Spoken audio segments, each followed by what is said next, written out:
En la clase de hoy vamos a ver algunos temas que quedaron sueltos. Uno es este tema, aunque ya veo que ya lo vieron.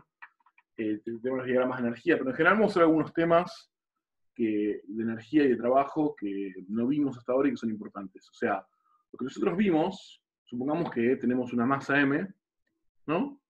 Y sobre esta masa M actúan fuerzas que pueden ser de dos tipos distintos. O sea, nosotros logramos catalogar a las fuerzas que actúan sobre una masa en dos tipos de fuerzas. Pueden ser fuerzas que son conservativas o fuerzas que son no conservativas.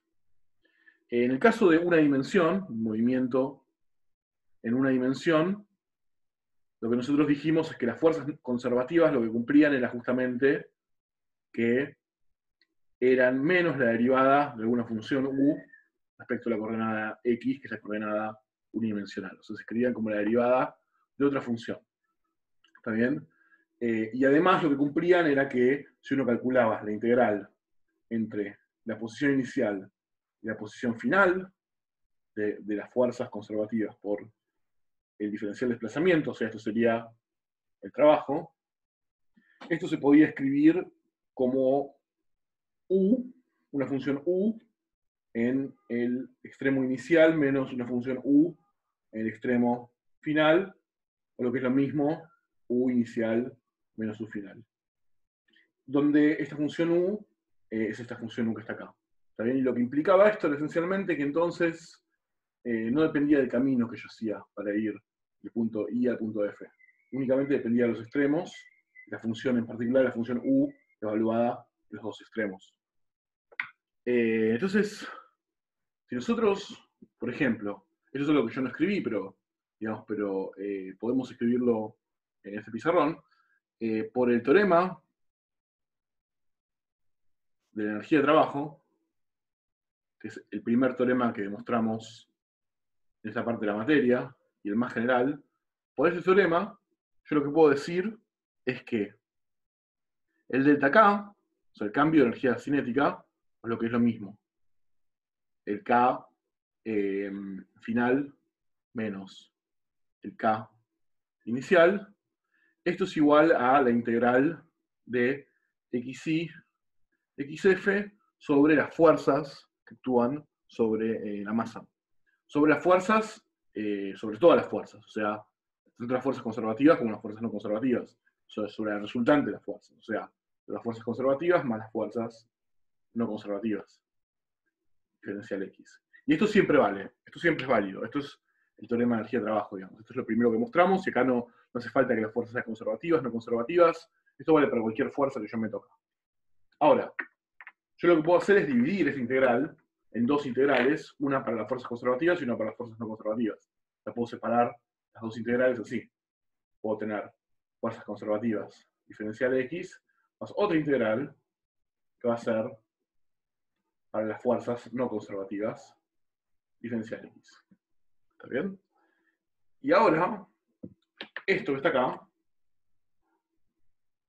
es exactamente esto que está acá. O sea, esto es el trabajo de las fuerzas conservativas que dijimos que se escribe como U inicial menos U final.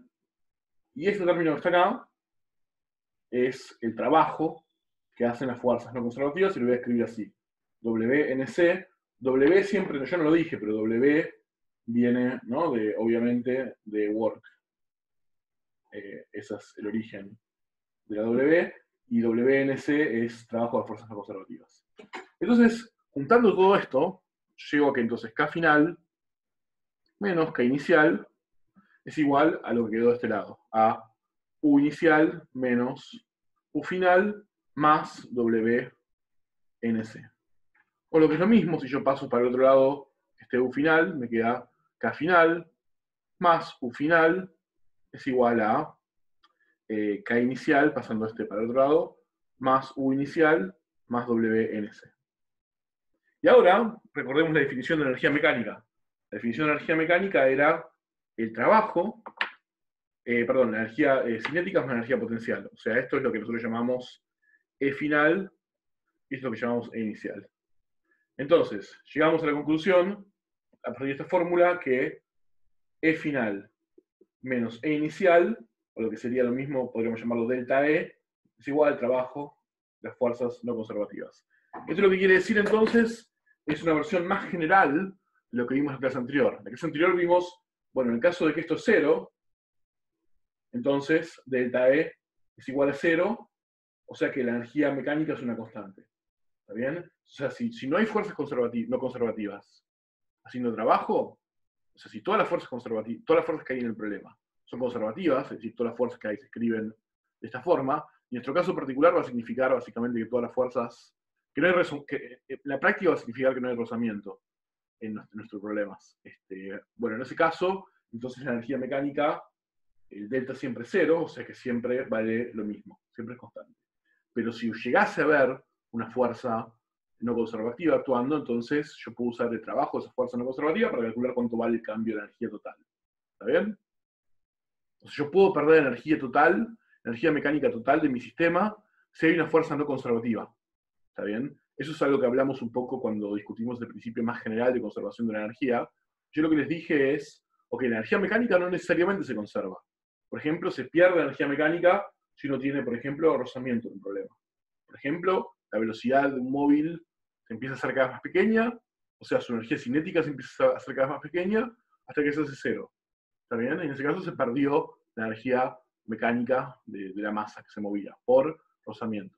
Ahora, eso no significa que se perdió energía en el sentido más amplio de lo que significa energía. O sea, lo que después les comenté es que, bueno, eso tiene que ver con que la energía cinética se transformó en energía cinética ahora de las moléculas que, bueno, de la que están hechos los materiales. O sea, se transformó en calor, y ese calor aumentó la temperatura, y ese aumento de temperatura es algo que uno puede medir y relacionar con la pérdida de energía mecánica. ¿Está bien? Pero esos grados de libertad, digamos, ese cambio de la energía cinética de las moléculas del material está por fuera de lo que nosotros vemos en mecánica. Lo que nosotros vemos en mecánica, hasta lo que nosotros concierne, la energía mecánica se puede perder y se puede transformar, se puede perder, digamos, se puede perder en la nada, gracias a las fuerzas no conservativas.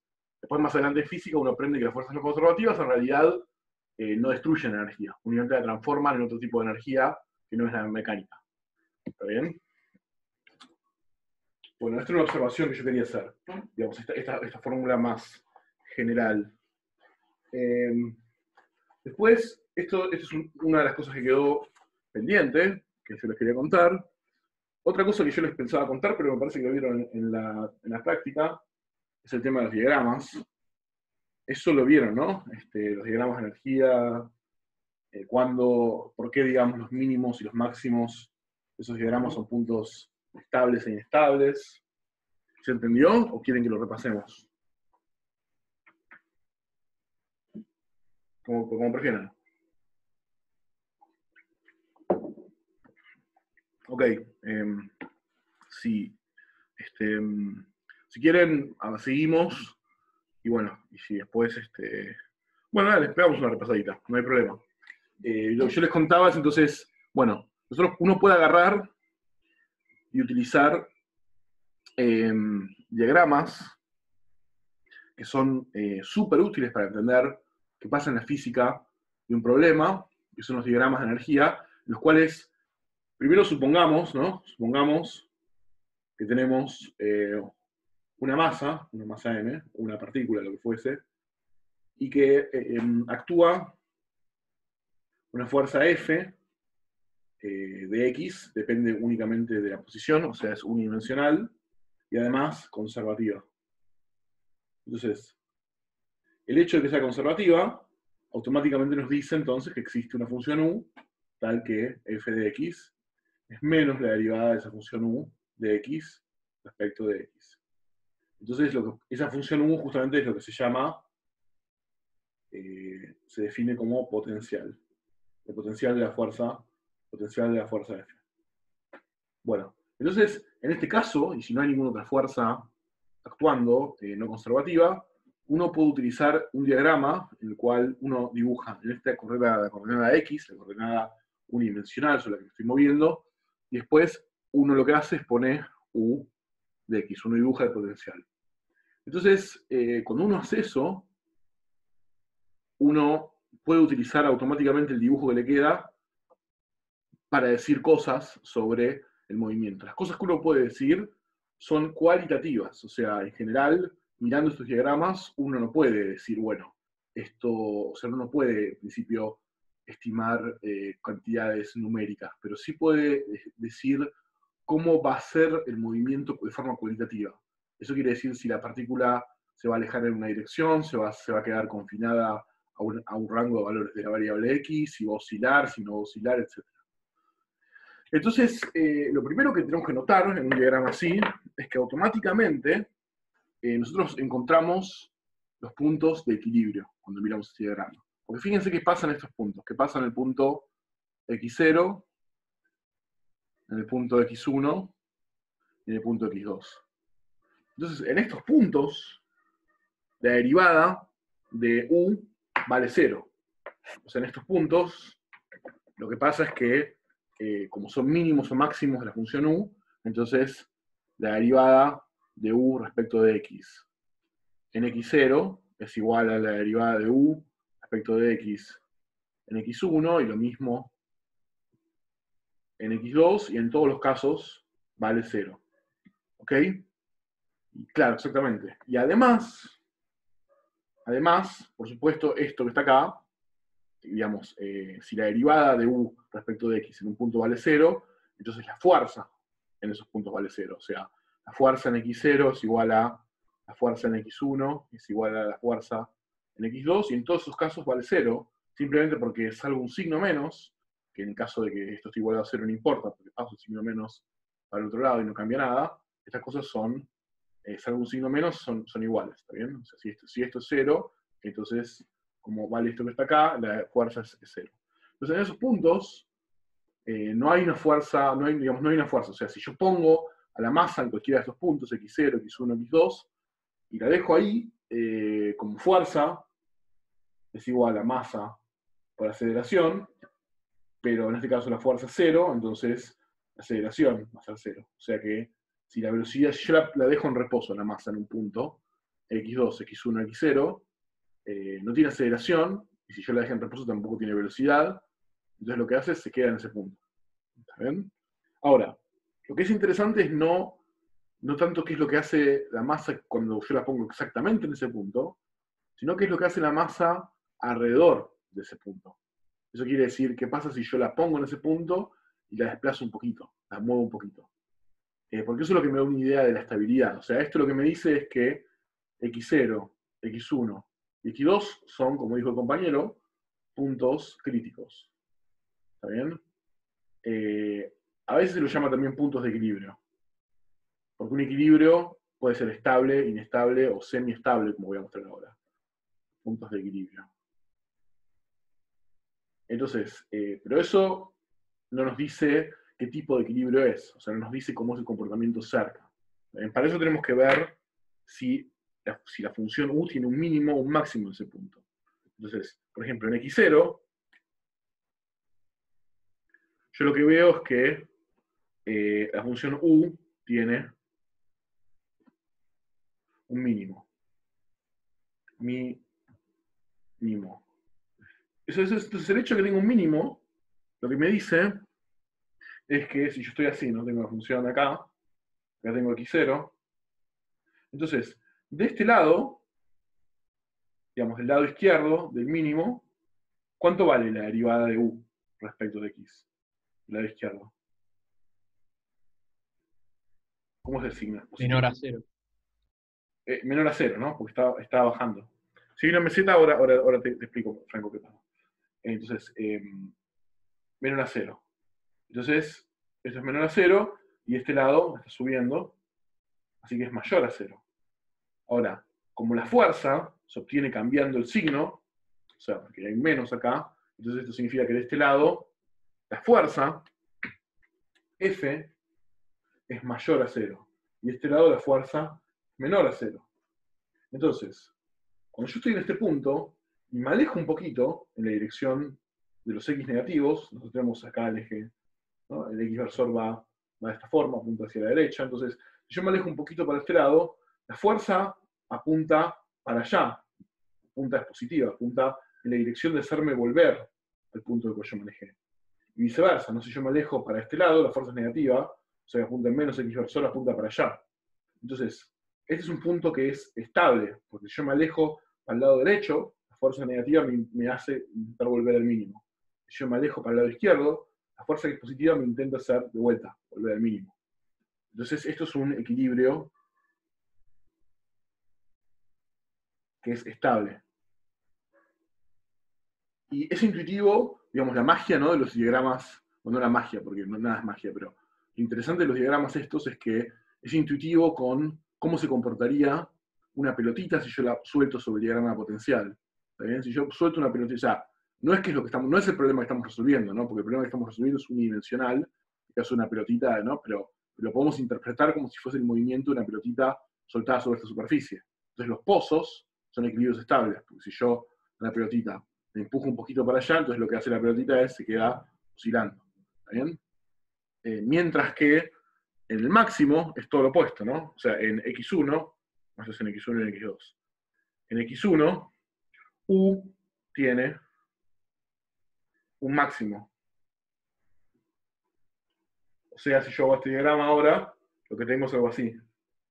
Entonces, ustedes, digamos, si les pregunto, me van a responder correctamente, ¿no? Que el lado izquierdo, la derivada de U respecto de X ahora es al revés, es positiva, y el lado opuesto es al revés, es negativa. O sea que la fuerza de este lado es negativa, y este lado es positiva. Y ese es el motivo por el cual entonces, este punto, X1 por ejemplo, es un punto de equilibrio inestable. Porque si yo me alejo un poquito para allá, para este lado, fíjense que la fuerza es positiva, o sea que apunta en la dirección de X versor, o sea, apunta en la dirección de alejarme todavía más. Y si yo me alejo para este lado, es negativa, o sea, apunta en la dirección de alejarme todavía más. Entonces, yo me alejo un poquito y esto se amplifica y me alejo cada vez más. Como si estuviese cayendo la masa por ese pico. ¿Está bien? Hay un caso más, que es este caso, ¿no? El caso en el cual yo tengo algo así. En este caso, si ponemos acá X3, no sé si este caso lo vieron en la práctica, pero en este caso esencialmente es una mezcla de los dos. Si yo me alejo a este lado, bueno, digamos, la fuerza me intenta hacer volver a esta posición. Pero si yo me alejo para este lado, me desbarranco y me voy. ¿Está bien? Esencialmente eso es lo que se llama un punto de equilibrio semi-estable a veces, o a veces a esto se le llama una, bueno, no una ensilladura, no, porque no hace falta complicarlo tanto. Bueno, un punto de equilibrio semi-estable, ¿no? Porque es estable en una dirección pero no en la otra. Un punto silla, sí. Es un punto silla. La explicación de por qué esto se llama punto silla requiere dibujar en 3 dimensiones una silla de montar, que es algo que yo nunca he logrado hacer. Bueno, punto de inflexión, sí, también. Bueno, pero se entiende entonces esta idea, digamos, que uno puede mirando esto, imaginando qué hace una pelotita, más o menos tener una idea de qué es lo que va a pasar. Sí, después es un punto silla, sí. Bueno, algo que seguramente vieron también en la clase, en la teoría, en la clase práctica, es que uno además puede preguntarse qué pasa, o sea, qué es lo que puede hacer una partícula cuando yo además dibujo cuánto vale la energía total. O sea, yo puedo hacer, como dice, ¿no?, en mi speech motivacional de hace un ratito, dibujar una línea horizontal que representa la energía total que tiene la masa. Y esa energía total va a ser una constante. ¿Por qué? Bueno, porque lo único que está actuando es una fuerza conservativa sobre la masa. Entonces, no puede cambiar. No puedes, digamos, no, tiene que ser un número constante a lo largo del tiempo. Entonces, si yo vengo y dibujo, bueno, digo, la energía vale esto que está acá. Entonces, automáticamente yo aprendo un montón sobre el posible movimiento de esta masa. Por ejemplo, si la masa empieza a moverse acá, por decir algo, o acá arriba, no sé, donde fuese, digamos, o por acá arriba, yo sé automáticamente que esta masa nunca va a dejar este agujero, nunca va a dejar este pozo. Porque nunca la masa puede estar arriba de la línea que yo dibujé, es la energía total. El motivo es lo que escribí al principio de la clase. Como K más U es la energía total, entonces K es la energía total menos U. Entonces, en ningún punto la masa puede estar en alguna coordenada X por arriba de E. Porque si estuviese por arriba de E, entonces tendríamos que E sería menor a U. Entonces E menos U sería menor a 0. Entonces K tendría que ser menor a 0. Lo cual es imposible. K nunca puede ser menor a 0, porque K es un número positivo sobre 2 por un número elevado al cuadrado, o sea, siempre es positivo. Entonces, yo no puedo dejar este agujero. ¿Okay? Y si empezás el movimiento acá, tampoco podría dejar este otro agujero. ¿Okay? Y si empezás el movimiento, si tuviese una energía ahora que es esta que está acá, bueno, capaz podría dejar el agujero para irme para este lado, o para irme para este lado, pero nunca podría cruzar este pico. ¿Ven? Es como que le pone un techo en la energía horizontal.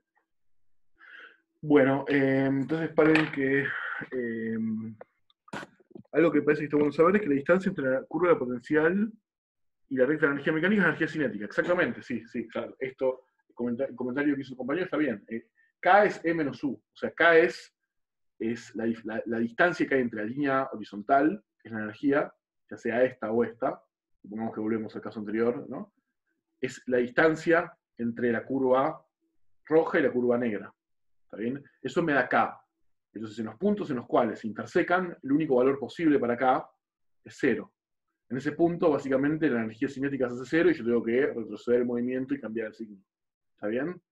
Eso es un comentario interesante. Otra pregunta que hizo Tomás es, donde usa ese negativo, ¿qué quiere decir eso? No quiere decir absolutamente nada. O sea, si vos tenés, suponete, esto mismo que yo dibujé acá, ¿no? Pero, qué sé yo, así. Lo tenés como valores negativos, ¿no? Bueno, esto que está acá, suponete que esto vale, no sé, qué sé yo, 5 joules, por decir algo. Bueno, si vos a este gráfico que está acá lo dibujás de vuelta, pero ahora lo corres, lo dibujé mal, lo corres hacia arriba 5 joules, o sea, lo pones, ¿no? De forma que quede algo así. O sea, que acá, digamos, si este punto era, de acá era, no sé, menos 5 joules, ahora este punto que está acá es 0, este punto de acá son 5 joules, o sea, lo movés 5 hacia arriba, no cambia en absoluto la física del problema. Porque ustedes recuerden que U, la energía potencial, está definida solo una constante.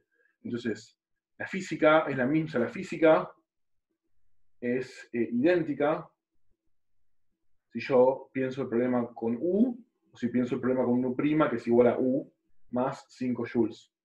¿Ok?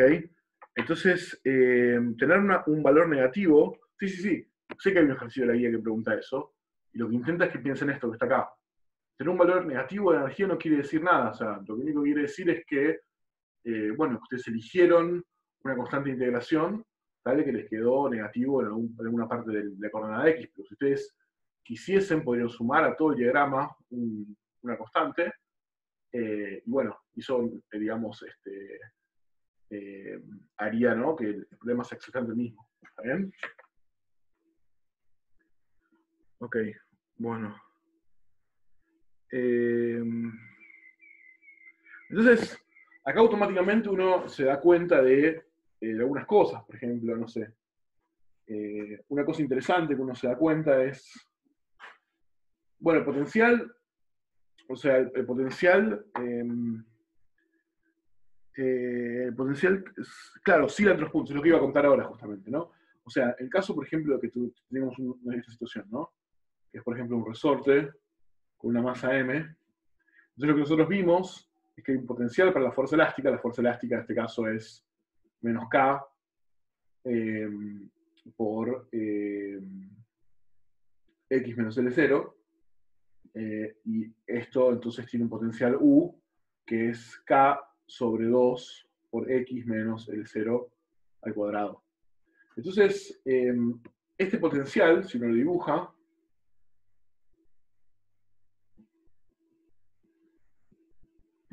acá uno pone L0, bueno, es una función que es así, ¿no? Es una parábola. ¿Está bien? Y este punto, entonces, por lo tanto, es un punto de equilibrio estable, Y lo que sucede es que ustedes ponen la masa en cualquier punto de esto, lo que hace es, bueno, moverse hacia allá, llegar al otro extremo, digamos, esta energía total, acá cae cero y después vuelve a repetir, y lo que tenemos es básicamente una oscilación. Si uno tiene un potencial más complicado, uno podría tener un potencial que sea una cosa así. O sea, un potencial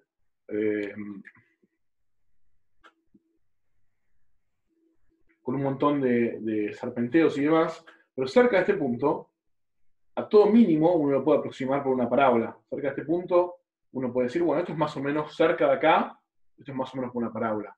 Entonces, eso quiere decir que cerca de un mínimo de potencial, en general yo voy a poder aproximar ese potencial por un oscilador armónico, y eso es de vuelta otra explicación de por qué los osciladores armónicos son tan útiles. Porque siempre que mi potencial tenga un mínimo, yo muy cerca de este punto, yo hago zoom, cerca de este punto, como que ya las funciones digamos, de mi resorte imaginario y de mi potencial U, digamos, ¿no? Del resorte que yo meto para aproximar a la función de potencial y mi potencial verdadero son casi indistinguibles.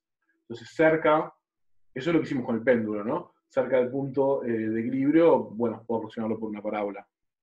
Y entonces, en ese caso, sí, oscila, va y viene. ¿Está bien? Hay un ejercicio que uno de sus compañeros lo estuvo haciendo numéricamente, está bueno, que es un ejercicio de la guía de potencial, en el cual creo que les dicen que tienen una masa que se mueve con una fuerza de la forma menos x al cubo. Bueno, esa fuerza va a tener un potencial que no va a ser, o sea, esto que está acá va a tener un potencial u de x, ¿no? Que va a ser x a la cuarta sobre 4. O sea, esto no es una parábola. O sea, que ustedes no tienen por qué esperar que esto de un movimiento armónico. De hecho, ustedes lo van a tener que resolver numéricamente, porque no lo van a poder resolver analíticamente con papel y lápiz. Pero, cerca del mínimo, esta función es parecida a una función cuadrática. Entonces, cerca de ese mínimo van a ver que esto se mueve más o menos como un oscilador armónico. Pero a medida que se alejen más y más de ese mínimo, van a darse cuenta que la función empieza a tener cosas como este estilo, ¿no? Como empieza a ser más cuadrada, empieza a tener desviaciones de lo que ustedes esperarían ver, ¿no? De una función de un oscilador armónico real. Simplemente porque no lo es, pero es únicamente cerca del mínimo. ¿Está bien?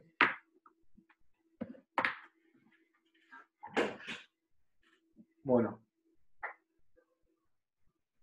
Entonces, en general, ustedes lo que deberían ser capaces de hacer es, si yo les doy un diagrama de este estilo y les marco cuánto vale la energía, ustedes deberían ser capaces de contarme aproximadamente cómo va a ser el movimiento.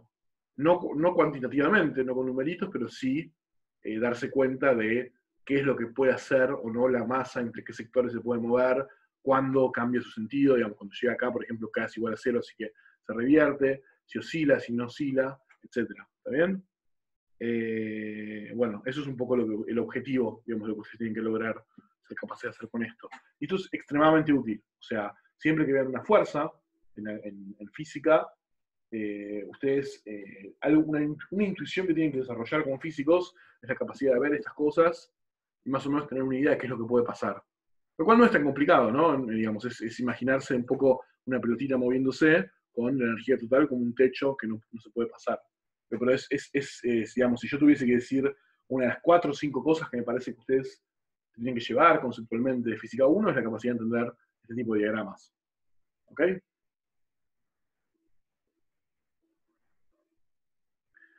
No es que sirve para algo sumar una constante. Vos podés hacerlo, o sea, el potencial está determinado a ser una constante. Entonces vos podés resolverlo así como viene, o podés correrlo hacia arriba o hacia abajo, siempre que le sumes la misma constante a la energía total. ¿Está bien? O sea, siempre que vos hagas eso, si vos le sumás a todas las energías una constante, es el mismo problema físico, no cambia. Entonces no es que sirve para algo en principio, aunque podría argumentarse más adelante en física que sí sirve para algo, pero estamos muy lejos de ese punto. Simplemente es algo que se puede hacer y ya. Claro, o sea, vos podés sumar una constante y la física es la misma. ¿Qué pasa si la suelto en torno a x1? X1 era el pico, ¿no? Yo había dibujado el pico así. Si la soltás en torno a x1, bueno, depende en qué dirección, ¿no? Si le das un pequeño desplazamiento, una pequeña velocidad en esta dirección, nada, la masa va a bajar y va a moverse sobre la superficie, al menos hasta que llegue a un punto que tenga una altura igual al punto donde la soltaste, y en ese punto su energía cinética va a ser cero, y va entonces acá a frenarse y va a retroceder y hacer el mismo movimiento al revés. Eso es lo que Ok, pasa. no hay problema con...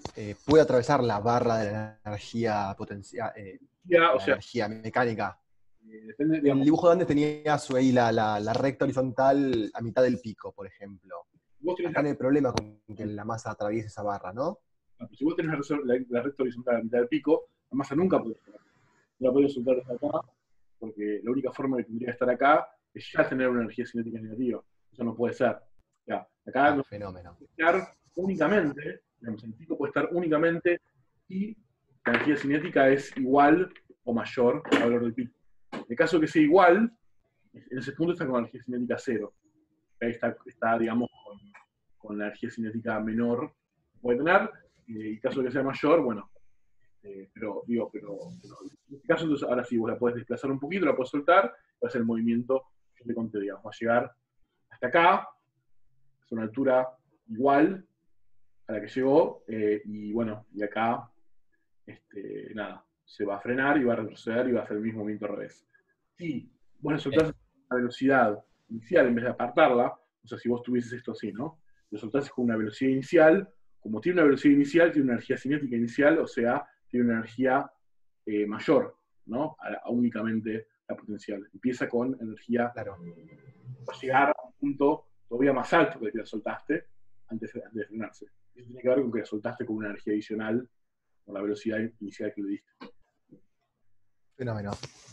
Gracias, Enzo. Em, Perdón, profe, una pregunta respecto justamente a esto de la energía. Ahora, si yo la suelto, imaginemos que no tiene una energía cinética inicial, y la suelto desde esa meseta, y hay otra meseta que justo termina igual a la misma altura con un punto crítico, Sí. ¿va a llegar y se va a frenar o va a volver a caer? Eh, vos decís una cosa así, eh, entonces vos me decís, yo la parto exactamente así, la corro un poquito. Bueno, eso es una buena pregunta. Eh, la pregunta de si va a llegar o no es buena, porque podría darse el caso de que el tiempo que tarda, en principio, en llegar a este punto sea infinito. Y un ejemplo de eso es el ejemplo del péndulo. Si ustedes consideran un péndulo, ¿no? Con una barra de metal, una barra rígida, ¿no? Entonces, en ese caso, ustedes lo que tenían, ¿no? Eran que la ecuación era algo así como tita, dos puntos, eh, más omega cuadrado tita, ¿no? Era igual a cero, si no me equivoco, sí. Está bien. Esto era la ecuación linearizada, pero en realidad uno tenía el seno de tita acá, ¿no? En principio, si no me equivoco. Bueno, entonces, lo que pasaba acá, entonces, era que, ustedes se fijan cuánto vale, supongamos que omega cuadrado es 1, para fijar ideas, o sea nada, que las constantes son tales que G y L, que la combinación da 1. Entonces, en este caso, entonces, fíjense que la fuerza es menos, o sea, yo paso por otro lado, f de tita es menos seno de tita. O sea que el potencial U de tita tendría que ser menos el eh, menos el coseno de tita. Esto si yo lo derivo, me queda menos el seno. O sea, más el seno con un signo menos, está bien, ¿no? Esto debe ser el potencial. Si no me estoy equivocando. O sea que si uno dibujase el potencial, uno tiene tita 0 acá, uno entonces, no, acá hay algo mal, porque esto, coseno, o sea, esto me tendría que dar una cosa así, no tendría que dar un coseno positivo. Me quedo signo al revés, ¿no? Porque porque si yo derivo esto, me queda derivada menos el seno. ¿Qué estoy haciendo mal? Coseno de. O sea, la función coseno es así. 0 vale 1. Pero el ángulo. Puse mal el ángulo entonces, ¿no? Porque el ángulo 0 no puede ser un punto de equilibrio inestable. Tiene que ser. ¿Queda positivo acá?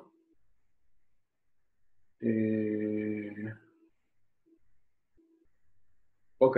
No, profe, me parece que queda negativo, porque la derivada del coseno es el menos seno. Claro, sí. Tenés que el potencial, la derivada, la menos la derivada del potencial te da la fuerza. Ujú. Sí, esto es. Es menos coseno potencial. Pero entonces estoy haciendo algo mal, ¿no? Porque, a ver, vamos a. Porque ese punto tiene que ser un punto de equilibrio estable, ¿no? Vamos a la cuenta entera. O sea, si esto es. Eso, perdón, ahí vos recién dibujaste el coseno, no el menos coseno. Sí, exacto. También. El menos coseno. Qué talado, tenés razón. Sí. No, perdón, debería dar menos coseno y queda al revés de lo que dibujaste. No me confundí, soy talado, tenés razón. Estaba bien, o sea, es así. Es un menos coseno, es así. Es una función que va así. Tiene un mínimo exactamente como tiene que tenerlo. Perdón, está. Y después va así, ¿no? Después se repite periódicamente. Ok, entonces, esta es la función menos coseno,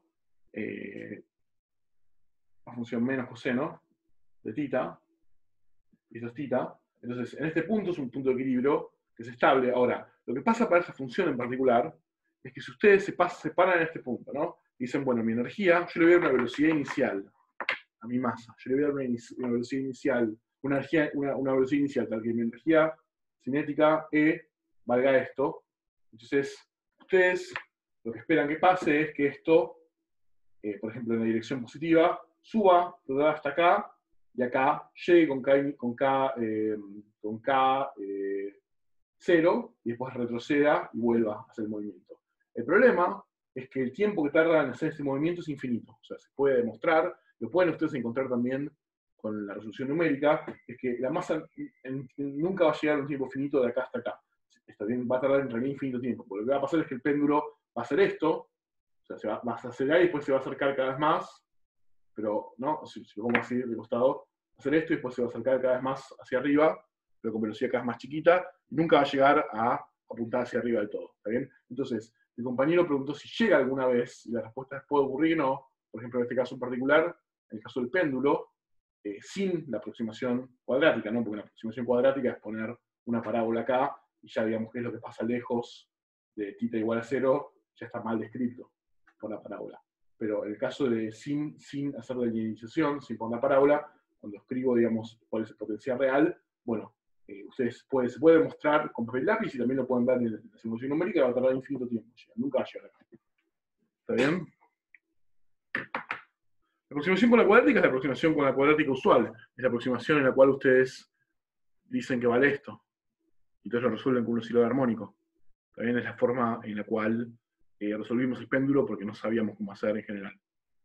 Bueno, pero también, entonces, esto venía por la pregunta del compañero de si yo me tiro acá, ¿qué pasa si llego al otro punto? Y la respuesta es, puede ocurrir, le estoy mostrando un ejemplo concreto en el cual no llegan porque tarda infinito tiempo al principio.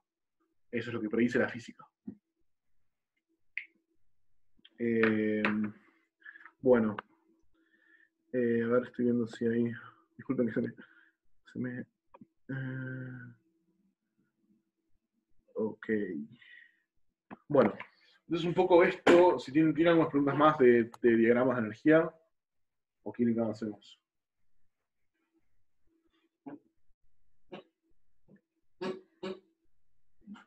Sí. Dale.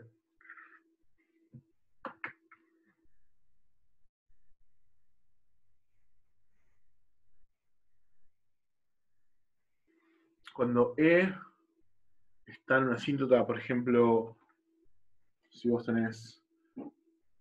Bueno, eso va a ser otro caso en el cual no vas a llegar nunca, ¿no? Si vos tenés algo así, por ejemplo, que U es algo así, y está en una asíntota,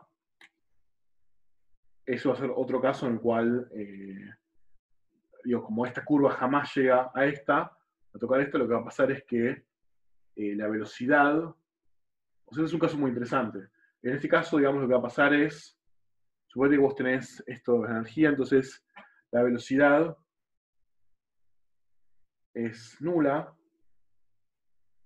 en x igual a infinito. O sea, se va alejando más y más, y únicamente es nula en infinito. Y nosotros vimos un ejemplo de esto en la clase. ¿Se acuerdan que cuando vimos el caso de la interacción gravitatoria, lo que vimos es que la interacción gravitatoria, o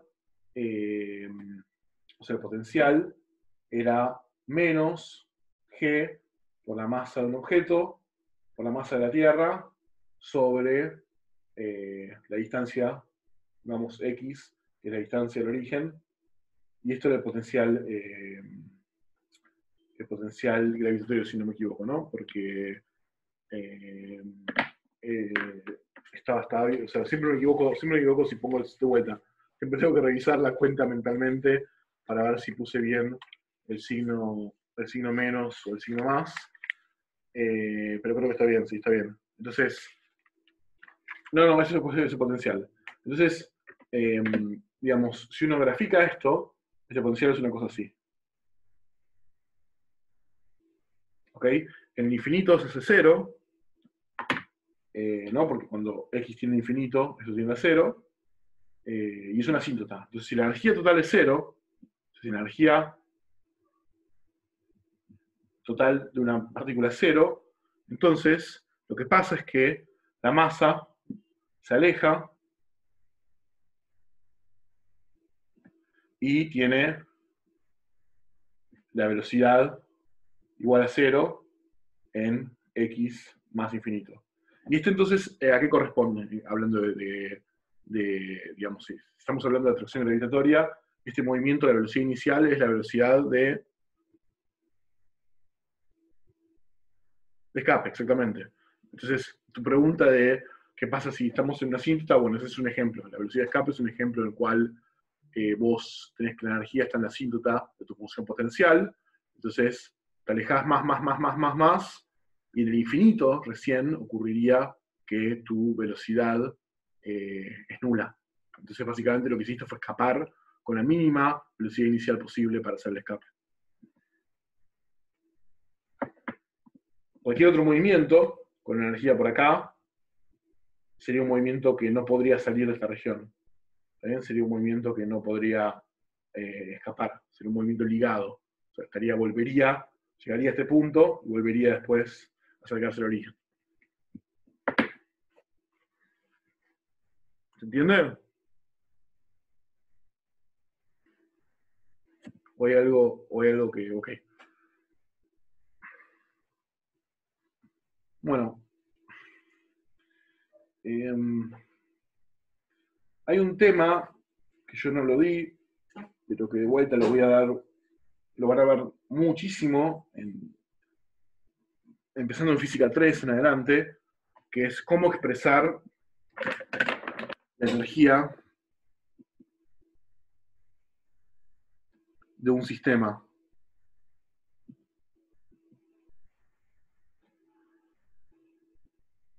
De un sistema de partículas. O sea, hasta ahora nosotros escribimos cuánto vale la energía de una única partícula, una única masa. ¿Está bien? Y dijimos que en el caso de una masa, m, entonces la energía se escribía como la energía total, la energía mecánica, ¿no? Como la masa por la velocidad al cuadrado sobre 2, más u de x. ¿Está bien? Ahora supongamos que nosotros tenemos varias masas. Supongamos que nosotros tenemos un sistema de partículas, o sea, un sistema de masas interactuando entre sí. ¿Está bien? Entonces, nosotros tenemos dos tipos de interacciones, de vuelta, como siempre. Tenemos interacciones que son internas al sistema, ¿está bien? Que son interacciones que tienen que ver con, bueno, con la atracción o repulsión mutua de las masas del sistema. Son las interacciones que tienen su par adentro del sistema, que es lo que el contorno que voy a marcar con una línea. Después tenemos además sobre cada una de estas masas fuerzas que son externas, ¿está bien? Que las voy a marcar en este caso con color rojo. Son fuerzas que tienen su par en alguna otra partícula que no está en el sistema. Entonces, estas son las fuerzas externas en rojo, y estas son las fuerzas internas en violeta. Bueno, entonces, ¿cómo escribimos la energía total de ese sistema? ¿Está bien? ¿Cómo podemos, cómo podemos escribir una fórmula que nos diga cuánto vale la energía total que tiene todo este sistema combinado? Entonces, la forma en la cual hacemos esto es mucho más sencilla de lo que parece. Si empezamos con el caso de dos partículas, un caso particular, dos partículas, las dos partículas tenemos la masa 1, la masa 2, entonces estas dos partículas se desarrollarán una fuerza entre sí, y además tendrán, como en este caso general, una fuerza que vamos a llamar fuerza externa sobre la partícula 1 y fuerza externa sobre la partícula 2. Entonces, lo que nosotros además vamos a asumir es que tanto las fuerzas externas, F1, F2 externas, y las fuerzas internas, o sea, las fuerzas que estoy dibujando acá, fuerzas internas, son conservativas. ¿Está bien? Y esto es algo que lo tengo que asumir para escribir justamente que tienen un potencial.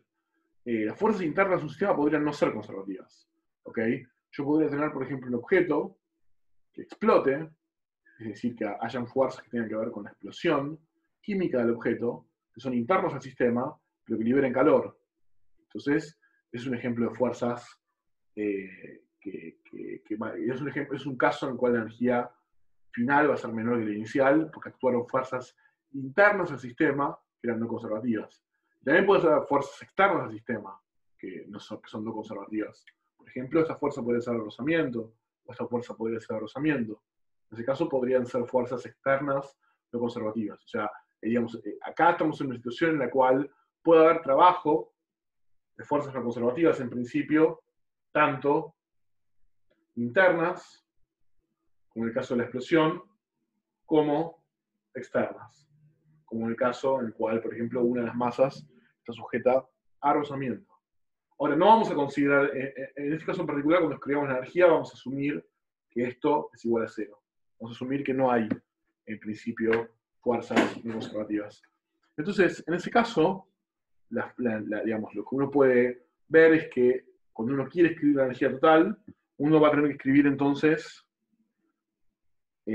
primero un término que va a tener que ver con la energía cinética de cada una. O sea, esta masa va a tener su energía cinética, 1 cuadrado sobre 2, y esta masa va a tener su energía cinética, B2 al cuadrado sobre 2. Después voy a tener que escribir un potencial para esta fuerza y para esta fuerza, que son las fuerzas externas. Porque como son conservativas, tienen que tener un potencial. ¿Bien? Lo voy a llamar entonces el potencial externo 1, que eso va a ser una función de la posición en general de la partícula 1, más el potencial externo 2, que va a ser una función de la posición de la partícula 2. Y ahora me falta, o sea, entonces lo que escribí fue la energía cinética total, que sería K1 más K2. Escribí un término de potencial asociado a estas dos fuerzas conservativas, y me falta escribir un término que tenga que ver con el potencial asociado a esta fuerza, ¿ok? El potencial de la fuerza interna del sistema. Bueno, yo lo que les voy a pedir que piensen, sí existe un potencial interno. O sea, no tiene, digamos, el hecho de que las fuerzas sumen 0 no significa que no haya un potencial, ¿no? O sea, digamos, esta fuerza que está acá va a tener un potencial, esta fuerza que está acá va a tener un potencial. En realidad, uno lo que puede mostrar, aunque yo no lo voy a hacer, es que va a haber un único potencial U, que va a tener que ver con esta fuerza interna, int, se puedo poner. Y mi pregunta es de qué puede depender ese potencial. Lo que yo digo, si tengo una fuerza interna, ¿no? Que tiene que ver con la interacción de la partícula 1 y la partícula 2. Entonces, ¿de qué piensas que puede depender ese potencial? Sí, el centro de la posición del centro de masa es algo más sencillo todavía. Ahí está, de las distancias, las posiciones relativas, exacto. O sea, si estoy hablando de una fuerza que tiene que ver con la fuerza interna, que tiene que ver esencialmente con... O sea, este vector está determinado por dónde está esta, y este vector está determinado por dónde está esta. Entonces, esta está a una distancia d, que es bueno, el módulo de la resta de los vectores, ¿no? Entonces, este potencial de esta fuerza interna únicamente puede depender de esa distancia. O sea, no puede depender de otra cosa. Esto es un punto que se puede mostrar matemáticamente, aunque no lo voy a hacer, pero también es intuitivo, ¿no? Porque, digamos, no podría depender de otra cosa. Si las fuerzas dependen únicamente de la distancia relativa entre las masas, el potencial, esencialmente, también. Ese es el punto. Entonces, esta es la forma en la cual uno escribe la energía de un sistema de dos partículas. Ahora voy a dar un ejemplo ya mismo. Ya mismo voy a dar un ejemplo para que lo consoliden. ¿Cómo escribíamos, por ejemplo? Imagínense que tenemos esta situación. Vamos a decir que tenemos dos alambres, un alambre así, otro alambre así, verticales. Tenemos G hacia abajo. Y tenemos dos masas, M1 y M2, engarzadas en los alambres. Y además esas masas están conectadas por un resorte, que tiene constante K, largo L0, y esta distancia entre los alambres, pongamos que vale D. Entonces la pregunta es cómo uno escribe la energía total, la energía mecánica de este sistema. ¿Ok? Entonces, esta es una situación en la cual podemos aplicar esto que vimos acá. Digamos. Lo que yo voy a tener que hacer es, primero que tengo que poner un sistema de coordenadas. Siempre cuando yo quiero resolver un problema en concreto, viene bien poner un sistema de coordenadas. Voy a poner acá, en algún lugar debajo del alambre, voy a poner un versor X, un versor Y. ¿Está bien? Y acá está el 0. Entonces, fíjense que esto entonces va a ser la coordenada I1, y esta altura que está acá va a ser la coordenada I2. ¿Ok? Entonces, si yo quiero escribir la energía total, voy a escribir primero M1 sobre 2 por la velocidad de la masa 1 al cuadrado, y esa velocidad únicamente puede ser en I. ¿Ok? O sea, lo que yo voy a escribir, si ustedes están de acuerdo conmigo, es I punto 1 al cuadrado. Porque en X punto no puede haber velocidad. O sea, la componente X de la velocidad siempre es 0, porque está confinado a moverse en un alambre. Después voy a escribir M2 por I2 punto al cuadrado, y esta es la energía cinética total. ¿Está bien? Ahora, yo ahora me tengo que poner a pensar en la fuerza de interacción y las fuerzas externas que actúan en el sistema. Entonces, las fuerzas, vamos a poner la fuerza externa, la fuerza de interacción, vamos a pensar. La fuerza de interacción es la fuerza de resorte. O sea, yo lo que tengo que escribir es el potencial de resorte. ¿Está bien? Yo lo que tengo básicamente es un triángulo rectángulo, en el cual este lado vale D, que es la separación entre las dos varillas. Este lado vale esencialmente este cacho que está acá, o sea, sería la resta de I2, que es la barrita larga, menos I1, que es la más corta. O sea, este lado vale I2 menos I1, y este lado vale acá, lo voy a llamar delta, que es básicamente qué tan largo es el resorte. Entonces, esto es teorema de Pitágoras, ¿no? Lambda al cuadrado es igual a D cuadrado más I2 menos I1 al cuadrado. O sea que lambda es esto con la raíz. Entonces, el potencial de interacción va a ser K sobre 2, y acá tengo que poner el estiramiento de resorte elevado todo al cuadrado. El estiramiento de resorte va a ser lambda menos el 0. ¿No? Lambda es cuál es la longitud de resorte, y para calcular el estiramiento le resto la longitud libre. Entonces, va a ser todo esto que está acá,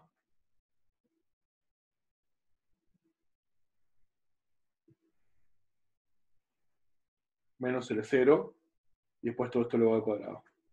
Y eso es un término que depende únicamente de, esencialmente, la resta de estas dos coordenadas, que tiene que ver con la distancia, por supuesto, entre las dos masas. Ese es el término de interacción. Esa es la fuerza elástica, exactamente. Y ahora me falta escribir, o sea, ese es el término de interacción, ¿no? Ese es el término de un resorte cuya longitud está determinada por la posición de las dos masas, que la calculo como delta, y eso le resto L0, y eso me da el estiramiento del resorte, y esta es la energía potencial de un resorte, que es la interacción interna, ¿no? Adentro de la raíz dice esto mismo que está acá, dice d cuadrado menos I2 menos I1 todo al cuadrado. O sea, lo hago un poco más acá, d cuadrado menos I2 menos I1 todo al cuadrado, raíz, eso es lo que está en el primer término. Bueno, después quedan los términos de las fuerzas externas. Fíjense que hay dos fuerzas. Perdón, Enzo. Sí. La raíz dice menos arriba y más abajo. D cuadrado más y menos. No sé si es un... ¿Cómo? Yo no lo estoy viendo. La raíz, arriba dice Ah. D cuadrado menos y abajo dice D cuadrado más. Está mal, es un más. Si me comí un pasaje o... Ah, fenómeno. Sí, me equivoqué. Gracias. Bien, sí, es más. Es teorema de Pitágoras, ¿no? Bueno, y después quedan los términos de interacción, y los términos de las fuerzas externas. Fíjense que sobre esta masa, si hacemos un diagrama de cuerpo libre, hay dos fuerzas externas posibles, ¿no? Una tiene que ver con el peso, M2G, y otra tiene que ver con la fuerza de contacto, ¿no? De la barra, sobre la barra. O esta fuerza de contacto, no le vamos a escribir un potencial, porque no hace trabajo. O sea, el no hacer trabajo, ¿no? Como el delta U es el trabajo que hace la fuerza, si el trabajo siempre es cero, el delta U siempre es cero. O sea que es como si esto sumase un U que es constante, ¿no? Digo, si tengo una fuerza que no hace trabajo, o sea, yo lo que vi es que WF es igual a UI menos IF. El trabajo es igual a UI menos UF. Ahora, si esto es constantemente cero, esto es como decir que entonces para esa fuerza, siempre el potencial inicial y el final vale lo mismo. Entonces esto es como sumar una constante al potencial. No me cambia nada. Como el potencial no puede cambiar en el tiempo, es como sumar una constante. Entonces no lo hacemos. No consideramos las fuerzas que no hacen trabajo, y no lo hace porque es normal el desplazamiento. Entonces esta fuerza no nos interesa para escribir el potencial debido a las fuerzas externas. Únicamente la fuerza a peso. Y lo mismo para esta masa. Bueno, y las fuerzas peso son fáciles, ¿no? Porque el potencial es M1G por I1, que es el potencial gravitatorio de la masa 1, más M2G por I2, que es el potencial gravitatorio de la masa 2. Entonces, término de energía cinética.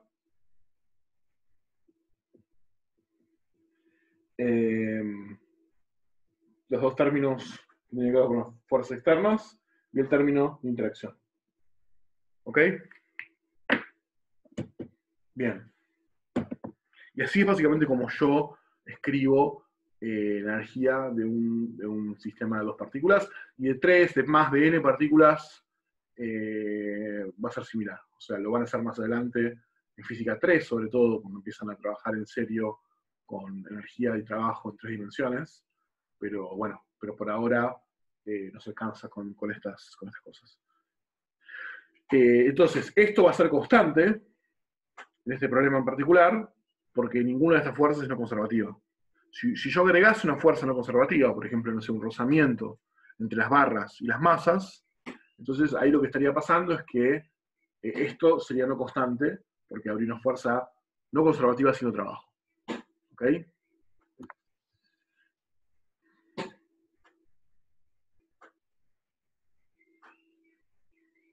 Bueno, en ese ejemplo entonces creo que más o menos quedó claro.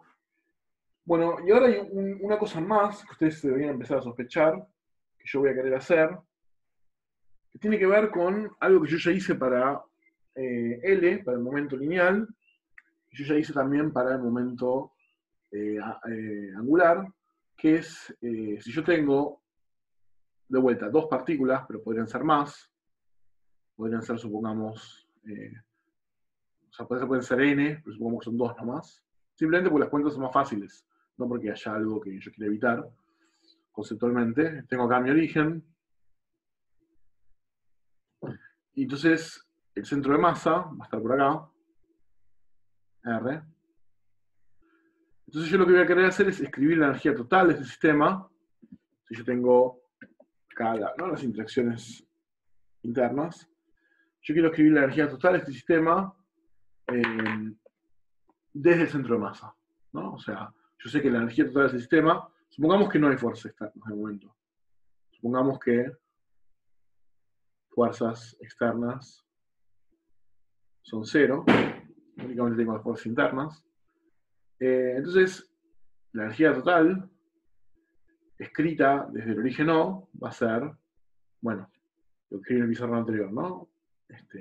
R1 punto al cuadrado sobre 2, más M2 R2 punto al cuadrado sobre 2, más U, que depende únicamente de la distancia entre las dos.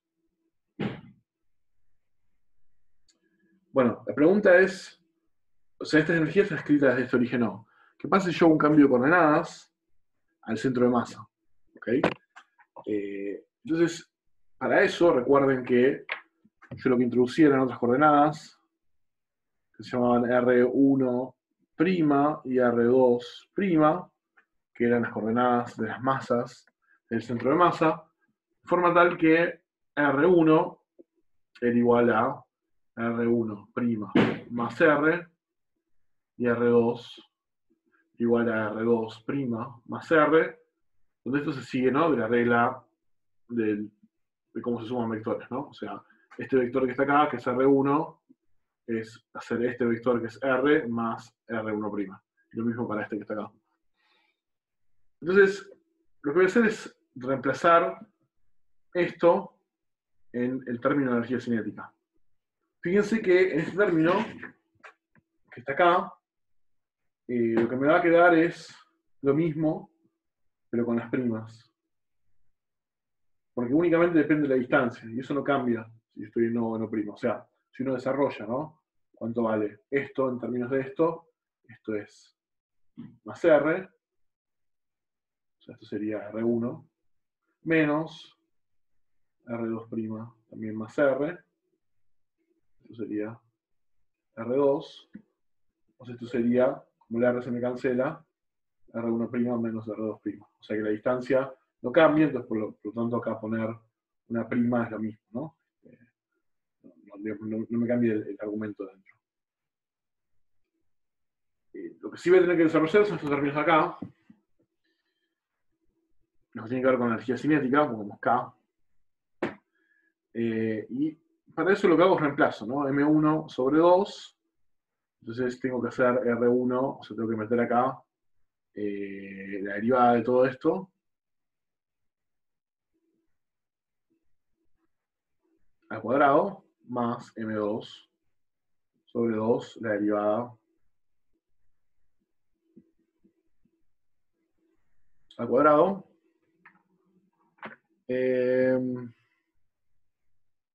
No sé si te la pregunta. ¿Dónde? No entendí. R1. R1 es. R1 es la. R1 es. Y R2 son las posiciones de las masas desde O. Y las versiones primadas son las posiciones desde el centro de masa. ¿Está bien? Desde este punto, es el centro de masa. O sea, esto es R, y este que queda chiquitito acá es R'. ¿Se ve? Si no, lo hago de vuelta y grafimo. O sea, sería así, ¿no? Sería R1, si acá está el centro de masa, acá esto sería R1', y esto sería el R, el centro de masa. Entonces, esto más esto, R más R1' es igual a R1. ¿Ve? Bien. Bueno, esto se resuelve desarrollando los cuadrados, ¿no? Como esperamos. Esto sería el cuadrado primero, más el cuadrado del segundo,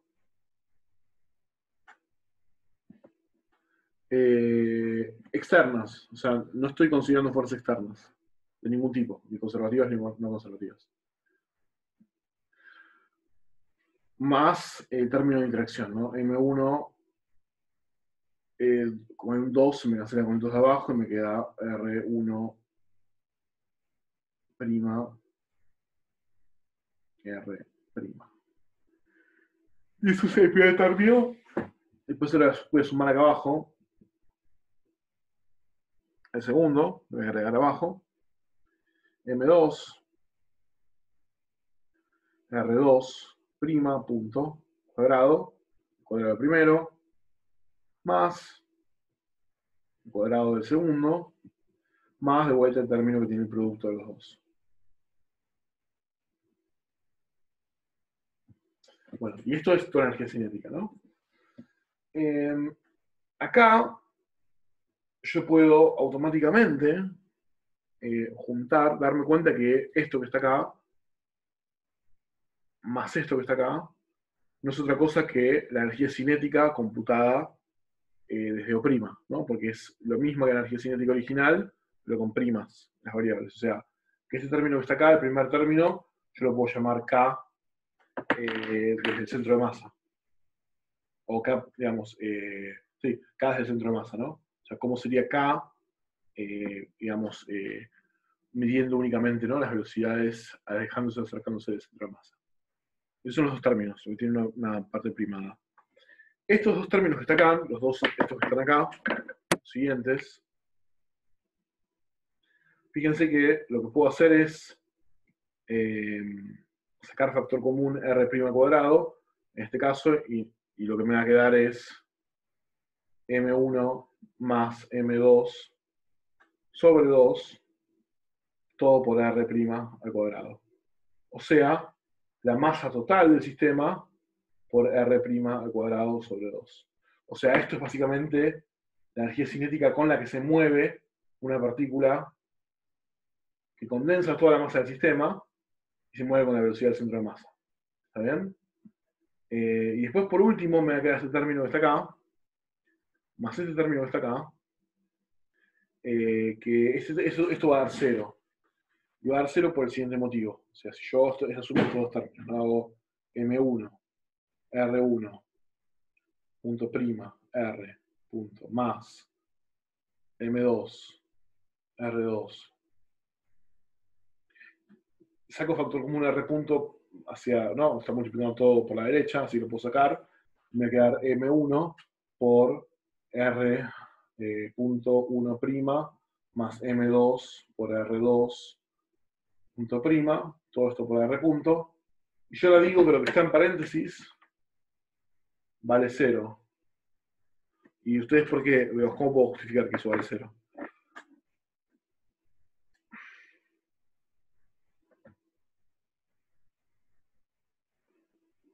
Esto que está acá, sí, es el P total. ¿No? Esto que está acá es el P de la partícula 1 del centro de masa. Y esto que está acá es el P de la partícula 2 del centro de masa. Entonces, esto es el P total medido desde el centro de masa. Y eso es 0. ¿Ok? Así que si tiene que ver con eso que vos decís también, con el tema de que las fuerzas internas también suman 0. Es una consecuencia de eso. Bueno, este cuántico yo ya la hice la clase pasada para demostrar que esto da 0. Así que por eso no la vuelvo a hacer. Pero bueno, nada. Entonces, fíjense que entonces la energía total, si yo escribo todo digamos desde el centro de masa, lo que me va a quedar entonces es que la energía va a ser igual a, bueno, el K medido desde el centro de masa, más la masa total sobre 2 por R punto cuadrado, más el término U, que dijimos que era, ¿no?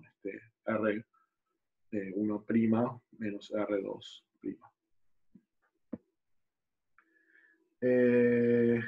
Sí, o sea, no son las fuerzas exactamente, pero tiene que ver con el hecho de que se conserve, digamos. O sea, es básicamente que eso sea 0, es análogo a decir que el P total se conserva. O sea, que tiene que ver con si ustedes se fijan cómo dedujimos que se conserva el P total, se van a dar cuenta que eso sea 0 es una consecuencia de la tercera ley de Newton. Bien. Bueno. Entonces ahora vamos a hacer una tabla. Digamos, llegó la hora de contemplar con todo su esplendor los teoremas de conservación. O sea, todo lo que estuvimos haciendo hasta ahora en la materia, desde que vimos de que ustedes dieron, mejor dicho, el examen, se va a resumir en el pizarrón, que va a ser probablemente el pizarrón más importante de la materia hasta ahora, o en general, que básicamente son todas las leyes de conservación que vamos a ver en la materia, y las similitudes que hay entre ellos. O sea, ustedes van a ver que todo lo que hicimos en realidad tienen paralelo entre sí en términos de lo que es la energía, el momento y el momento angular. O sea, lo que vamos a ver es, primero tenemos el momento lineal, que es lo primero que definimos, esto es P, cuando vimos en esta segunda parte de la materia. Después tenemos el momento angular,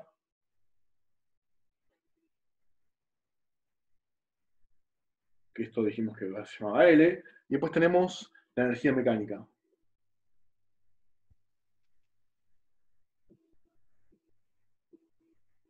E. ¿Ok? Y vamos a trazar divisiones así. Y vamos a primero definir qué es en cada caso, ¿no? O sea, en el momento lineal dijimos que era, para un sistema de partículas, sumar sobre todos las partículas la masa por la velocidad, como vectores, ¿no? Esto es el momento lineal. El momento angular, L, era sumar esto, pero haciendo el producto vectorial de la posición por el momento. Y la energía mecánica, es lo que acabamos de ver en el pizarrón, para un sistema de n partículas, va a ser la sumatoria, ¿no?, de las energías potenciales, más la sumatoria de, bueno, de las, voy a poner I, J, de las energías, bueno, pongo así, las energías, de las energías potenciales de interacción. Sobre I y sobre J, no sobre los pares. En realidad sobre I mayor a J. Esto de momento ignórenlo. Yo lo que, digamos, el motivo por el cual hago esto es porque no quiero contar dos veces la misma suma lo mismo. Nada, de momento consiguen, si quieren, el caso particular de 2. Va a hacerlo más fácil, escribámoslo. En el caso de 2, que es el que vimos. M1 por V1 cuadrado sobre 2, más M2 V2 cuadrado sobre 2, más U de interacción entre ellos. Ahí está. Bueno. Entonces, esto que está acá es constante, a menos que las fuerzas externas sean distintas de cero. Este que está acá es constante, a menos que el torque de las fuerzas externas sea distinto de cero. Y esto que está acá es constante, a menos que el trabajo de las fuerzas no conservativas sea distinto de cero. O sea, tenemos tres cantidades definidas de tres formas distintas, y además sabemos cuándo se conservan. Y fíjense que, bueno, que tenemos, digamos, que tenemos condiciones bien definidas para la conservación. Pero además hay algo más, que es que en términos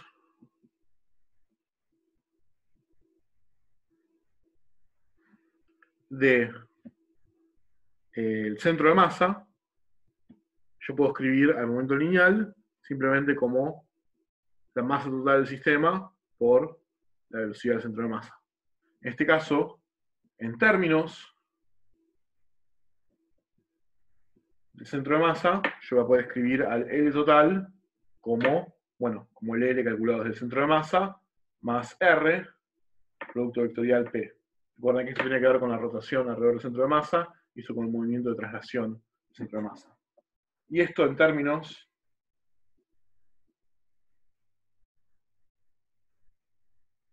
del centro de masa, lo que vimos recién, ¿no? La energía va a ser igual a la K desde el centro de masa más la masa por la velocidad del centro de masa cuadrado sobre 2 más el potencial.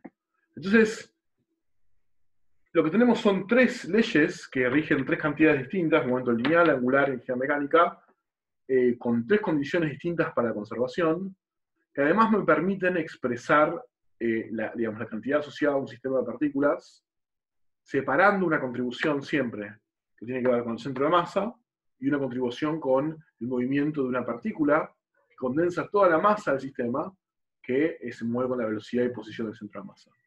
Entonces, esto que está acá es básicamente todo lo que trabajamos hasta ahora. O sea, todo lo que hicimos en la materia hasta ahora se resume en este pizarrón que está acá. ¿Cuándo conviene aplicar distintos principios de conservación? Bueno, los vamos a aplicar en relación a cuáles se conservan. Si tenemos un sistema, por ejemplo, en el cual no hay torques externos, bueno, probablemente sea un buen candidato a plantear la conservación del momento angular. Si tenemos un sistema en el cual las fuerzas hay rozamiento, bueno, esto probablemente no sea una buena idea plantearlo. Y así sucesivamente. Entonces, algo que yo les voy a dejar a ustedes para que piensen, que vamos a discutir con detalle, espero, en la clase que viene, pero es enormemente importante que ustedes lo reflexionen. Yo no se los quiero decir para que lo piensen ustedes, lo podemos hacer como ejercicio, es cuál es la relación entre la conservación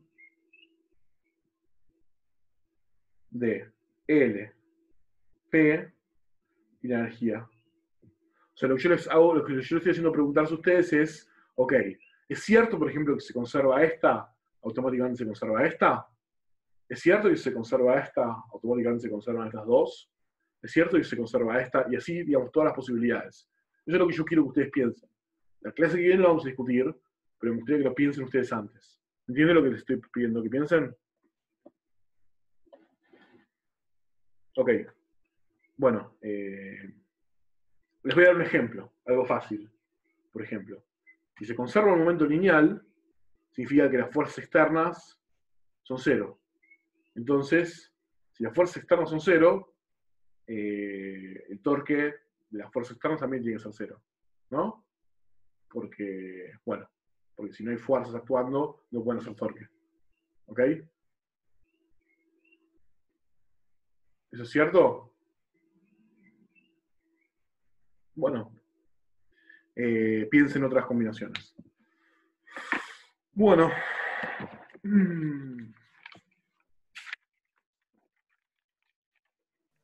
Profe, una pregunta. Sí. ¿Por qué pasaba que en términos del centro de masa teníamos el término L del centro de masa? ¿A qué se refería ese término? Este término que está acá era Sí. básicamente esto con una prima. Y era básicamente, si vos te paras en el centro de masa, medís todas las posiciones y momentos desde ese punto, y haces esa cuenta, eso te da el L total. Ahora eso no puede ser todo el L, porque vos, el centro de masa en el que estás parado, también se está moviendo, entonces tenés que sumar esta contribución, esencialmente. ¿Y el R este grande qué venía a ser? El R es la posición del centro de masa, el R grande. Siempre yo uso eso, ¿no? Uso R es posición del centro de masa. Ah, buenísimo.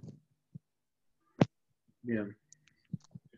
Bueno, entonces el último tema que falta ver hoy, para terminar, es un tema que es súper corto, y es el primer, o sea, ahora les explico cómo sigue la materia. La materia sigue de la siguiente forma, que es, una vez que terminamos con las guías de ejercicios que tienen que ver con la conservación de P, del momento angular y de energía mecánica, ahora viene una guía que se llama Guía de Teoremas de Conservación, que esencialmente es una guía en la cual ustedes combinan esto para resolver problemas en los cuales ahora se puede conservar, bueno, el momento angular, el momento lineal, la energía, digamos, no por separado, sino de forma combinada.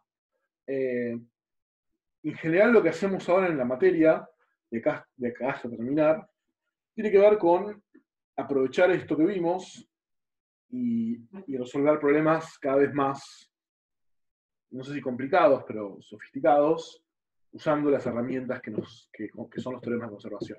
Entonces lo que hacemos es básicamente aprovechamos que ya hicimos el trabajo y ahora lo que hacemos es le sacamos el jugo, digamos, tratamos de explorar para qué nos sirve todo lo que hicimos. ¿Está bien? Sí, fuerzas no conservativas internas también incluye.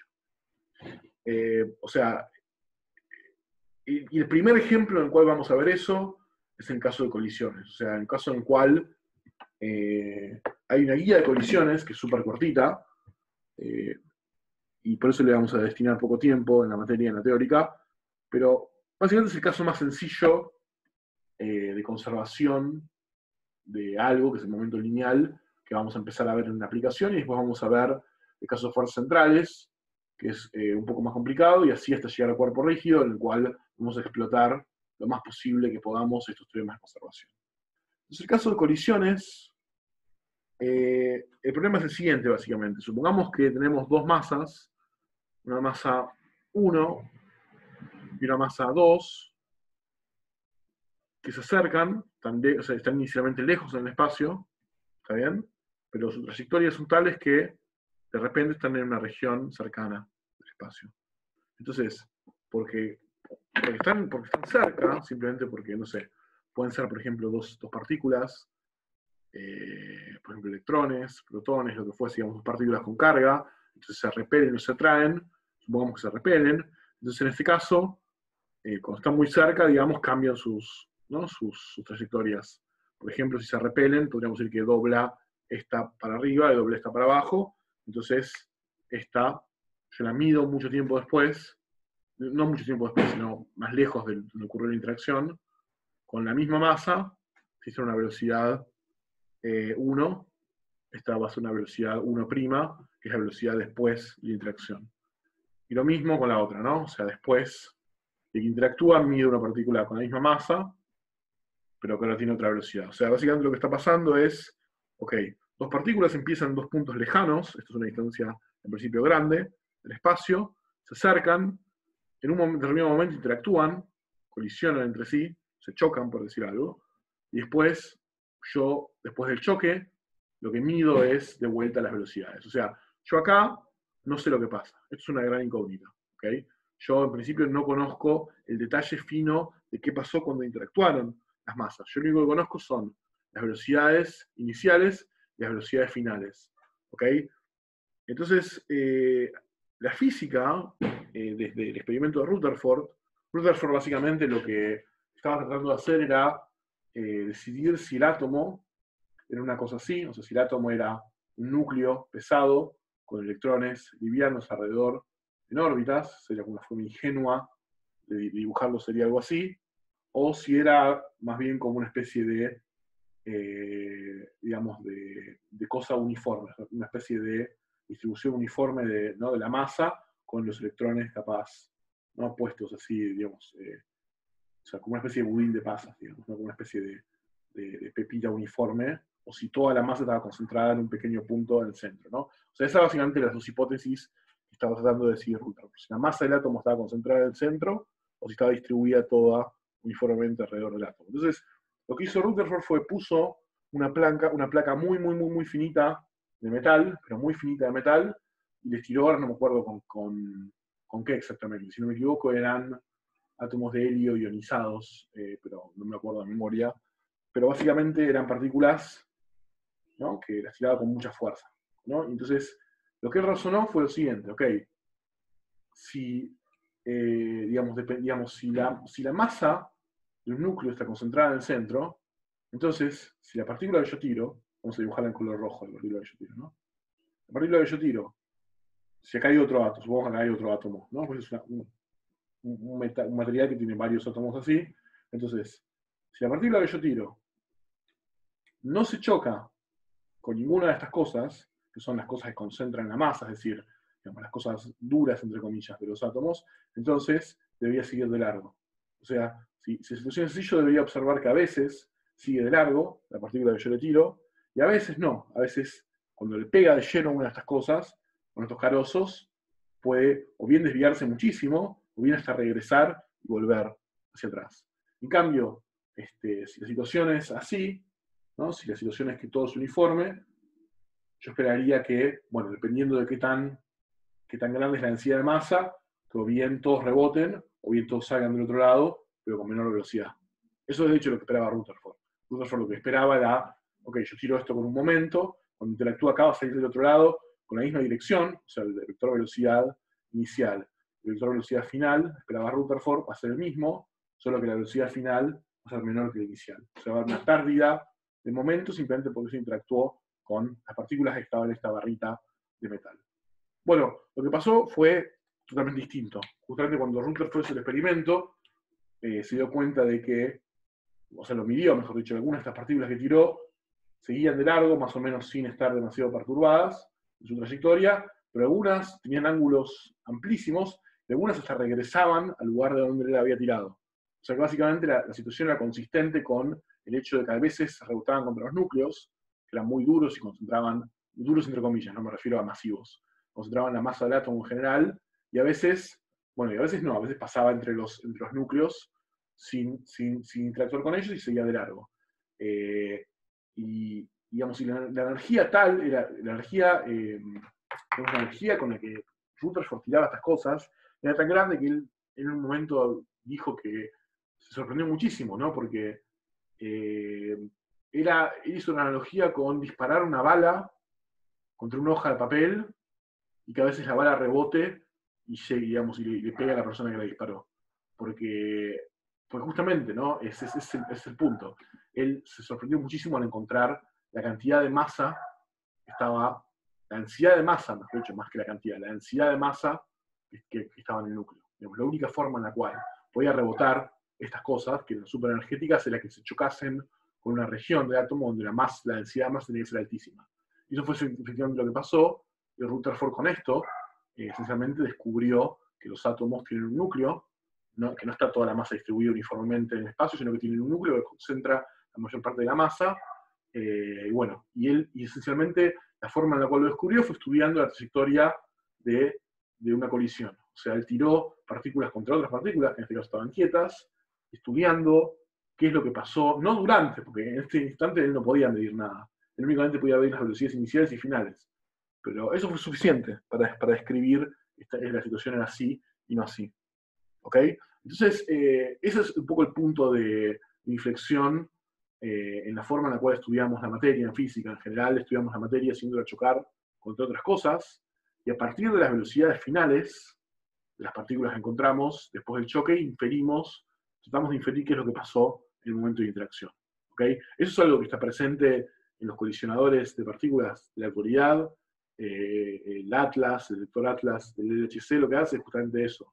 Se chocan un par de protones, o sea, un par de hadrones con muchísima velocidad, y ahí sale un montón de productos a partir de esa interacción. Uno de ellos fue hace algunos años demostrado el bosón de Higgs, pero uno no mide el momento en el cual chocan las cosas, qué es lo que está pasando ahí, sino que uno mide el producto de ese choque, uno mide el resultado de esa interacción, de la misma forma que lo hizo Rutherford, y de la misma forma que se hace en el Atlas. Y esa es un poco la motivación por la cual, estudiar colisiones en física es importante. Sí. Sí, ganó un Nobel de Química Rutherford con esto.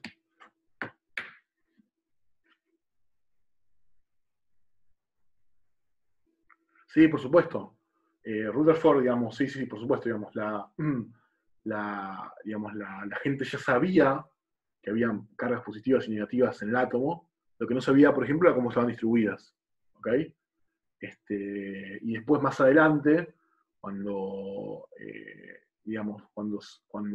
se estudió Chadwick, si no me equivoco, el que encontró demostró la existencia del neutrón, es lo mismo, ¿no? La gente ya sabía ahora que había un núcleo concentrado la masa positiva, y que la masa negativa era mucho menor, y estaba con con una densidad mucho menor, digamos, alrededor del núcleo, pero la pregunta era entonces, bueno, digamos, alcanza con la masa positiva de los protones para dar cuenta de la masa del núcleo. Bueno, la gente se empezó a dar cuenta que no, que había más masa de la que tendría que haber habido, y eso fue lo que llevó a descubrir el neutrón. Y así sucesivamente, ¿no? Se van construyendo uno encima de los otros, los experimentos. Bien. Bueno, entonces, digamos, en este caso, lo que nosotros queremos hacer es relacionar entonces las velocidades iniciales con las velocidades finales. Vamos, este es el caso bidimensional, o sea, en el caso de que el choque ocurre en 2 dimensiones, yo lo que quiero es que veamos el choque unidimensional, simplemente porque el bidimensional se puede reducir al unidimensional con un poco de cuentas, un poco de astucia, pero en realidad no, con muchísimas cuentas. No queremos enloquecer haciendo cuentas, queremos los conceptos, y eso va a ser suficiente también para la guía. Colisiones en una dimensión. O sea, por colisiones en una dimensión me refiero entonces a que tenemos, ahora en una línea recta, 2 masas, con velocidad v1, m1, velocidad v2, masa m2, interactuando, chocan en algún momento, y después yo lo que veo es, bueno, masa 1, velocidad v1', masa 2, velocidad v2', y yo lo que quiero esencialmente es relacionar cuánto valen las velocidades finales con las velocidades iniciales. Asumiendo que las masas no cambian durante el choque, ¿no?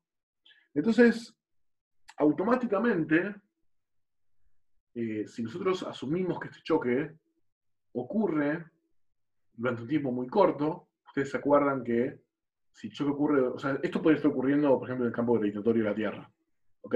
Como el ejemplo de la granada que explotaba, que yo hice en la clase teórica del movimiento lineal. Pero si la interacción es muy corta, el efecto de la fuerza externa gravitatoria en el momento lineal total va a ser muy pequeño, ¿no? Porque básicamente el impulso va a ser muy pequeño, ¿no? El impulso, ¿se acuerdan que era la integral? La integral del impulso era igual al cambio, ¿no? del delta P. Bueno, entonces, en este caso, entonces, si la interacción es corta, o sea, si la interacción ocurre en un tiempo muy corto, en el sentido de tiempo, ¿no? En tiempo. Entonces, ¿qué es lo que yo voy a poder decir que se va a conservar seguro en esta interacción?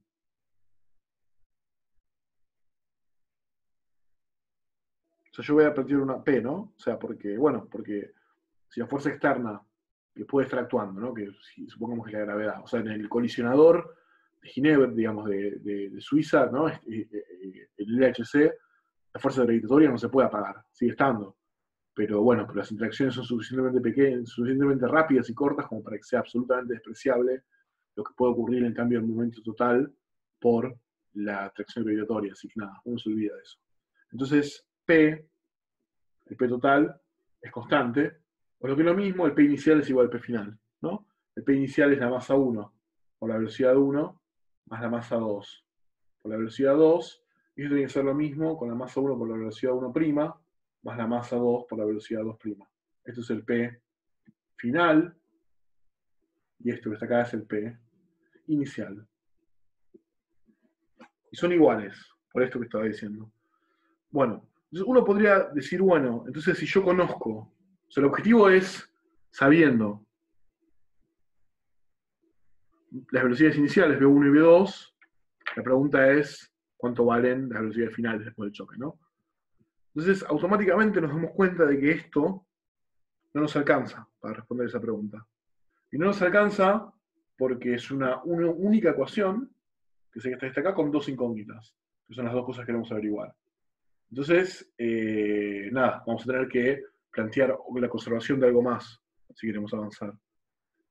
O no necesariamente la conservación, pero en todo caso la no conservación.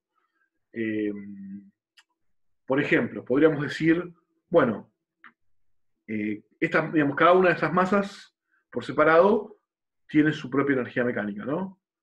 O mejor dicho, la energía mecánica del sistema, yo la puedo escribir en el momento inicial y en el momento final.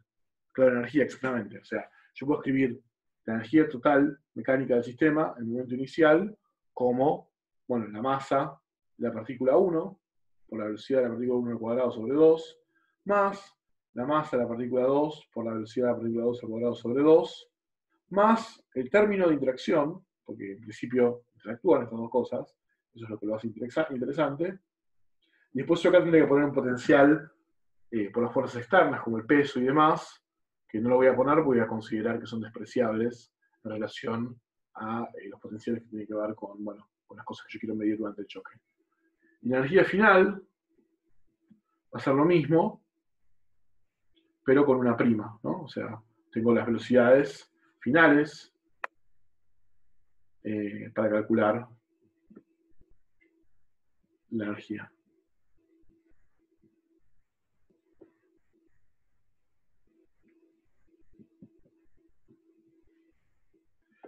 Bueno, ahora, este es un punto importante. Este término que está acá es la energía de interacción entre las masas. Ahora, yo la energía inicial la voy a calcular cuando las masas están muy lejos entre sí. Es decir, la voy a calcular cuando esta masa está, o sea, mucho antes de la interacción, ¿no? Rutherford, por ejemplo, medía la velocidad o el momento o la energía de las masas que él estaba disparando contra la lámina de metal, no cerca de la lámina de metal, o sea, no cuando estaban interactuando, sino mucho antes. Y esa es la idea de siempre, digamos. Uno va a medir las cosas antes del choque, cuando están muy separadas, o sea, cuando esta distancia crece mucho, ¿no? O sea, uno va a medir la velocidad 2 y la velocidad 1 cuando están, no sé, a metros o a cientos de metros de distancia. Entonces, esto, en ese caso, es prácticamente, lo puedo despreciar.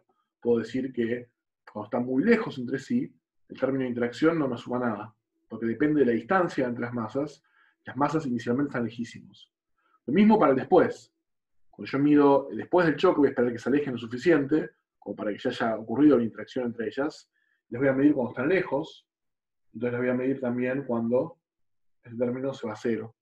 Entonces lo único que me voy a tener que preocupar es para plantear, la conservación de la energía es la parte de la energía cinética, ¿no? La energía cinética inicial, la energía cinética final.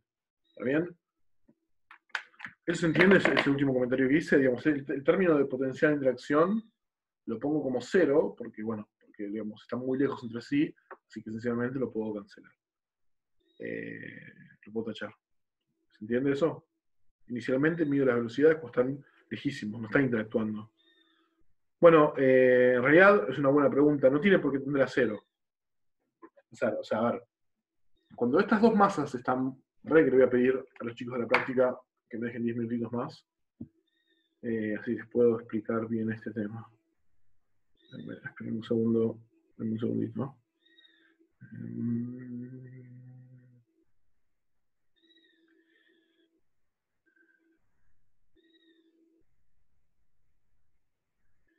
Bueno, ahí está. Bueno, entonces, yo lo que digo es, imagínate que, vamos a hacer un ejemplo gráfico, ¿no? Imagínate que vos estás en el LHC, el colisionador de protones de Suiza, es un túnel muy largo, este es un túnel unidimensional, así que estamos en el caso de colisiones unidimensionales, y vos tenés una masa, la masa 1, la partícula 1 y la masa de la partícula 2. Y vos, porque vos se las diste, por ejemplo, las velocidades, sabes cuánto valen. Sabes cuánto vale la velocidad de 1, cuánto vale la velocidad de 2. Entonces, vos en el momento inicial conoces la velocidad de 1, la masa de 1, la velocidad de 2, la masa de estoy viendo al revés, ¿no? Esta es la velocidad de 2, y esta es la velocidad de 1. Bien. Ahora, la pregunta es,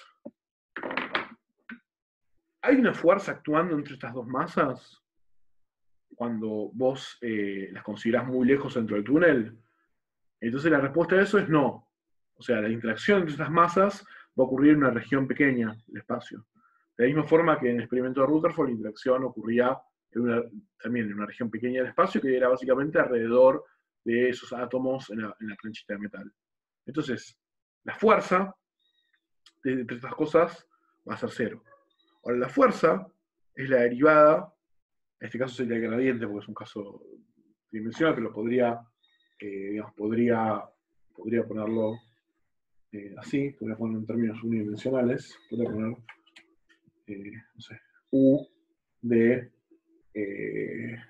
digamos, la distancia relativa, digamos, D, U es D es la distancia relativa, no D es la distancia entre las dos, entonces, Si yo quiero calcular la fuerza que actúa entre esas dos masas, tengo que derivar a U. Bueno, en este caso va a ser la derivada. No, D es una maleta, perdón. Estoy medio ya agotado. Vamos, I. I es la distancia entre las dos, ¿no? Entre x2 menos x1.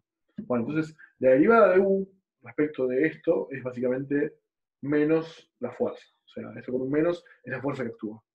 Ahora, si no hay fuerzas, entonces yo necesito que cuando estamos muy lejos de entre sí, el potencial sea una función que cuando la derivo me dé cero.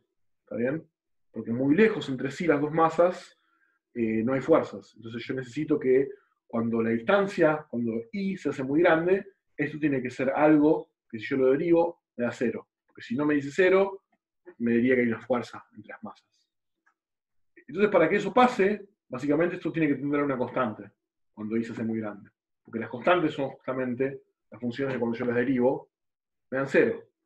Y en particular yo puedo elegir qué constante es, porque puedo seleccionar, digamos, si esto me diese, no sé, esa constante me dice 3, bueno, yo definiría U' como U menos 3 joules, y esta definición yo la puedo hacer siempre, porque el potencial está definido menos de una constante, entonces yo siempre puedo elegir que esto se me vaya a una constante, y en particular puedo elegir además que esa constante sea 0. Entonces mi punto es ese, mi punto es que la energía inicial es una energía que yo estoy determinando en el sistema cuando las masas están muy apartadas, cuando todavía no hay fuerzas entre ellas, y por lo tanto cuando la derivada de U es 0, porque la derivada de U es la fuerza. Si no hay fuerza entre ellos, entonces es 0. Y eso quiere decir que U es una constante en el caso que está muy lejos. Y yo puedo elegir además esa constante y puedo decir que sea 0. Entonces puedo decir que, ya sea el momento inicial o el momento final, que van a ser momentos en los cuales van a estar muy lejos y no van a interactuar, puedo desperdiciar ese término de la ecuación. No sé si se entiende, digamos. Por eso es que no lo pongo el término este. ¿Okay? O sea, si uno dibuja CU, uno tendría que encontrar entonces que U es algo que a medida que se hace más grande, la separación, se va aproximando a una constante. Pero esta función uno siempre la puede mover una cierta cantidad, constante toda, de forma para que tienda básicamente siempre a 0, cuando la separación tiende a infinito. ¿Bien? Bueno. Ok. Es un punto sutil que no van a encontrar en los libros, en general, digamos, los libros lo que les van a decir es les van a dar energía cinética inicial y energía cinética final y no les van a explicar por qué no ponen el término de interacción. Y no es obvio, porque justamente interactúan las partículas. Habría que poner un término de interacción. No lo ponemos, no porque no interactúen, que sabemos que pasa, por eso chocan, sino porque interactúan en una región muy pequeña del espacio y arrancan estando muy separadas. Bueno, entonces, en principio, o sea, esto siempre vale, la conservación del momento. La conservación de la energía no necesariamente vale siempre. O sea, lo que vamos a escribir es que la energía inicial, que es esto que está acá, va a ser igual a la energía final más Q, más algo que va a tener que ver con una pérdida de energía, o una ganancia de energía en todo caso, depende del signo de Q, debido a procesos que van, digamos que procesos termodinámicos, o procesos químicos, o procesos que tienen que ver con la pérdida de energía en forma de calor, etc. O sea, esto básicamente da cuenta del hecho de que cuando un objeto choca con otro, simplemente por la deformación de los cuerpos, por la pérdida en términos de calor y demás, puede ocurrir que se pierda energía en el proceso. De forma contraria, podría ocurrir lo opuesto. Podría ocurrir que yo tenga dos masas puestas, digamos, conectadas entre sí, ¿no? Agarradas, y que de repente haya una explosión, digamos, que esa energía que tiene que ver con la producción de una fuerza por un proceso químico, aumenta la energía total del sistema. Son dos casos distintos en los cuales actúan fuerzas no conservativas.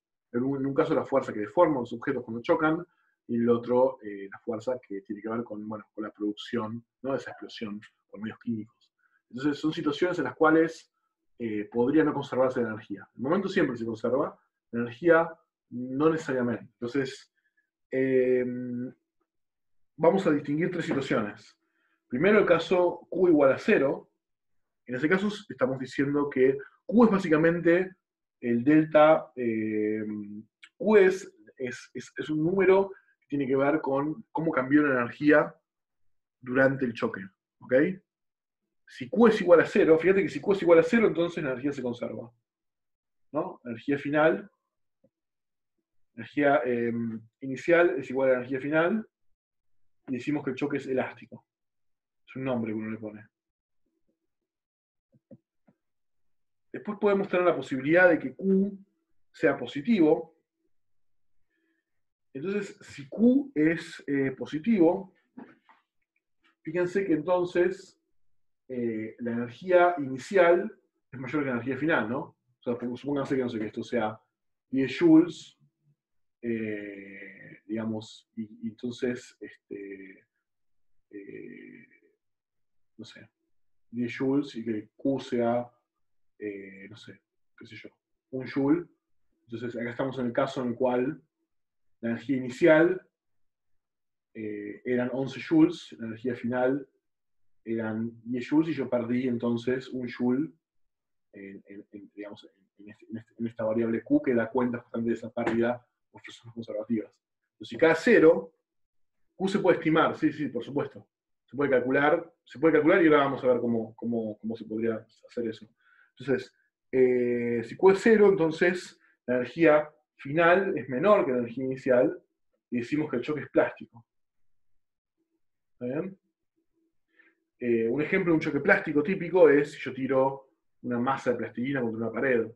Entonces, la energía ahí se perdió, porque la energía cinética final es, digamos, es menor claramente que la energía cinética inicial, y se perdió justamente por la deformación del cuerpo, y eso produce calor, digamos, su cambio, digamos, la configuración interna de las moléculas del material, y ese es un Q que yo ya no puedo dar cuenta de esa pérdida en términos de lo que sé de mecánica, tengo que ir a estudiar materiales para explicar eso.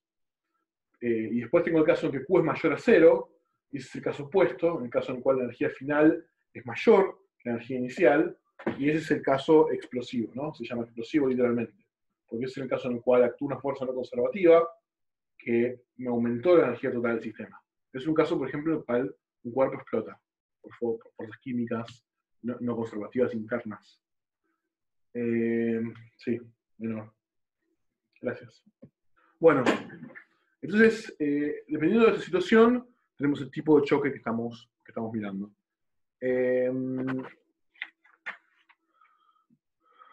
Abajo de todo es explosiva. Es el caso en el cual Q es menor a 0.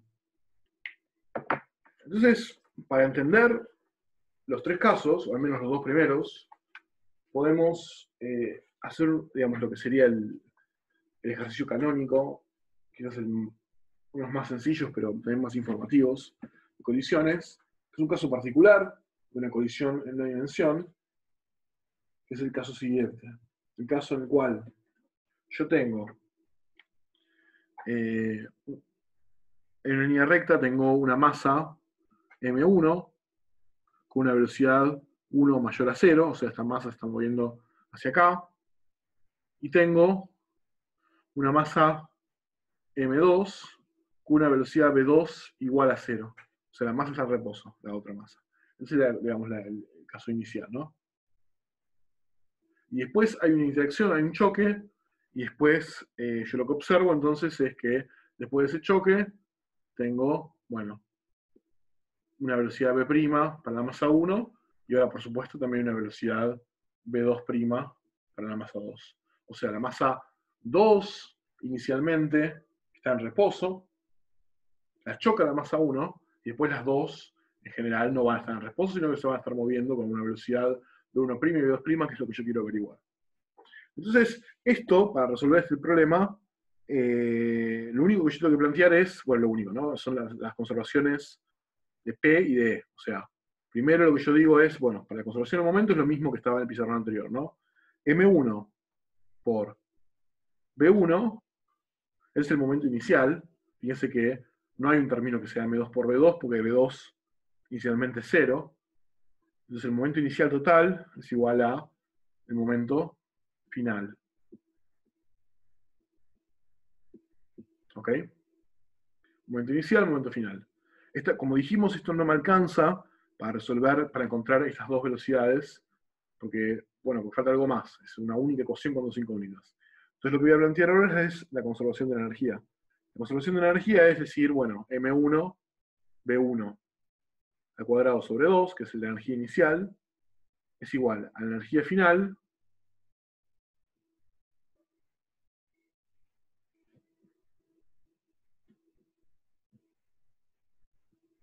es una energía final, esta energía inicial, energía final, y dejo abierta la posibilidad de que haya un valor Q, que después, dependiendo de Q, voy a encontrar distintas formas de resultado, pero en principio Q es un número que vale 0 si el choque es elástico, es mayor a 0 si es plástico, y es menor a 0 si es explosivo.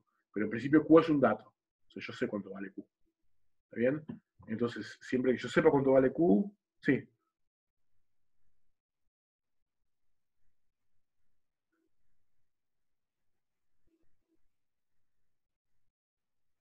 Sí. No, no necesariamente. Podrían pasar muchas cosas. Digamos, podrían, por ejemplo, o sea, primero podrías imaginarte que esto es una masa, ¿no?, de plastilina y que se quedan pegadas las dos. Entonces, esa deformación hizo que vos pierdas energía.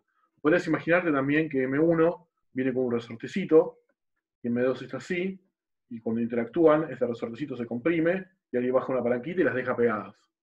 Entonces se perdió energía, y la energía final de esta configuración es mayor que la de esta, ¿no? Porque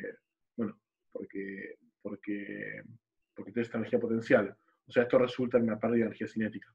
Hay varias formas de pensarlo. La más fácil es como si fuese una plastilina, ¿no? Si fuese una plastilina, chocas una con la otra, lo que termina pasando es que las dos se terminan moviendo a la misma velocidad, juntas. Y es el caso de un choque plástico, ahora lo vamos a ver. ¿Está bien? Pero y en ese caso, entonces, seguro, digamos, esta masa se va a mover, pero digamos, no necesariamente va a salir volando con una velocidad, con la forma más eficiente de convertir esa energía cinética inicial en velocidad. En el caso contrario, si la interacción es elástica, lo que va a pasar es que si las masas son iguales, vamos a ver, cuando choquen, esta se va a quedar quieta y esta otra le va a tomar toda la velocidad. Como pasa en ese juguete que se llaman, las pelotitas esas, ¿no?, cuando una pega acá y después la otra se aleja. Es un choque perfecto, un choque elástico en la medida. Bien, es un choque elástico, pero ese choque elástico ocurre solamente si Q es 0. En general podría no ser 0. Vamos a suponer que en principio no necesariamente 0, es un dato. Entonces, ahora sí, yo ya tengo dos ecuaciones con dos incógnitas. Las incógnitas son B1' y B2'. Entonces puedo resolver. Cuando ustedes resuelvan, los dejo como ejercicio. Está bueno que cada tanto haga una cuenta, algo cuentoso, que yo no lo voy a hacer porque no hay tiempo y además no tiene mucha gracia. La velocidad B2' les va a terminar quedando M1 por M2 por B1 más menos la raíz cuadrada de M2 al cuadrado, B1 al cuadrado, menos 2 veces Q, este Q,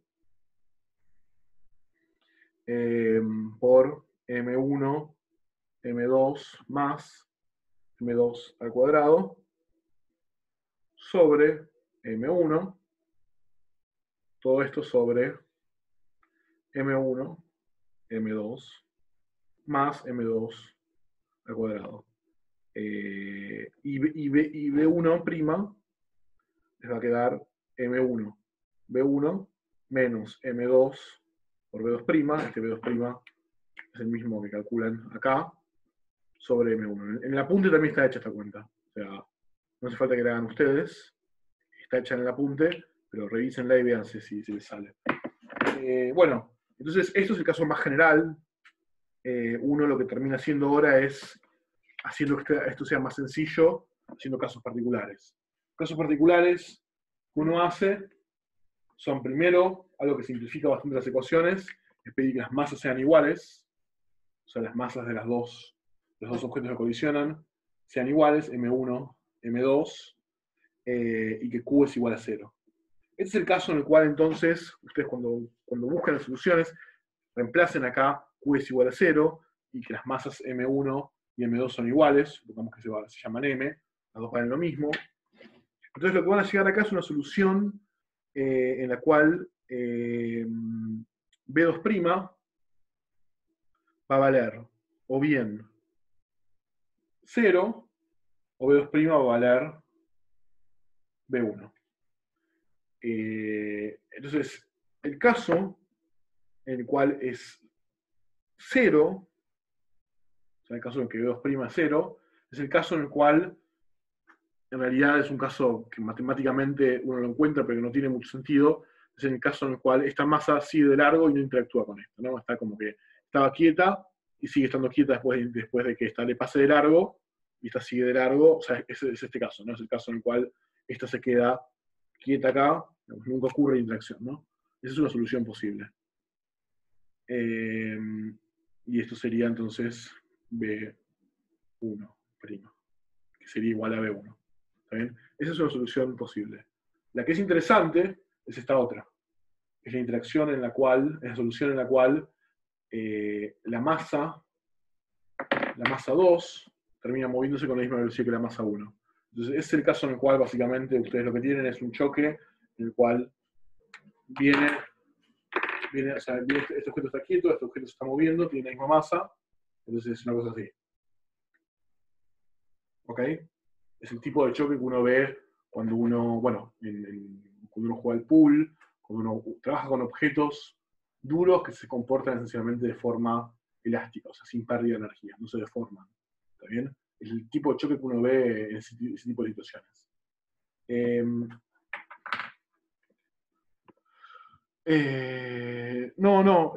Encontrás que las velocidades son iguales. No es que está rebotando. O sea, no podría rebotar, ¿no? Esto tendría que ser una pared de masa enorme. Si las masas son iguales, no puede rebotar M1. ¿Está bien? Solamente solo puede rebotar en el caso de que también se lo dejo para que lo hagan como ejercicio, y que esta masa se hace muy grande. No puede rebotar. Bueno, otro caso particular es, fíjense que ustedes acá tienen una raíz. O sea, consideramos en este otro caso particular también que las masas son iguales. Fíjense, ustedes tienen una raíz acá, y que entonces Q no puede, o sea, si Q es positivo, dijimos que el choque es plástico, ¿no? Que yo pierdo energía. Ahora, Q no puede ser enormemente positivo, porque si Q fuese enormemente positivo, lo que estaría dentro de la raíz terminaría siéndose negativo y no habría solución. Hay un valor máximo de Q, o sea, hay un valor máximo que yo puedo poner acá y que esta cuenta sigue teniendo sentido. ¿Está bien? Y eso es el valor de Q que me hace 0 todo lo que está dentro de la raíz. ¿Ok? Ese sería el Q máximo. Ese sería el máximo valor de Q que yo puedo perder en interacción. Y si ustedes hacen la cuenta, reemplazan acá con las masas iguales y despejan Q, ese Q, digamos, el Q máximo que yo puedo perder es la masa, que en este caso pongo masa porque son iguales las masas, por la velocidad inicial de este al cuadrado sobre 2. O sea, sobre 4. En ese caso, entonces, yo puedo hacer 0 todo lo que está dentro de la raíz, y puedo llegar entonces a una solución en la cual B2' es igual a B1 sobre 2, y B1' también es B1 sobre 2. O sea, las dos velocidades finales son iguales entre sí, y la mitad de la velocidad inicial del choque. O sea, que es una situación en la cual yo tengo las dos masas, esta está quieta, esta se acerca, y después quedan unidas y se mueven con una velocidad más pequeña. Bueno, hay o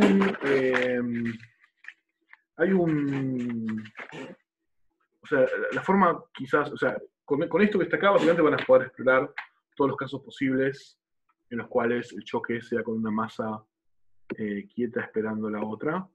Yo tengo acá en algún lugar del cuatrimestre pasado, a ver, esperemos un segundo, les voy a mostrar un simulador muy falopa, pero útil para generar intuición, este tipo de situaciones. A ver.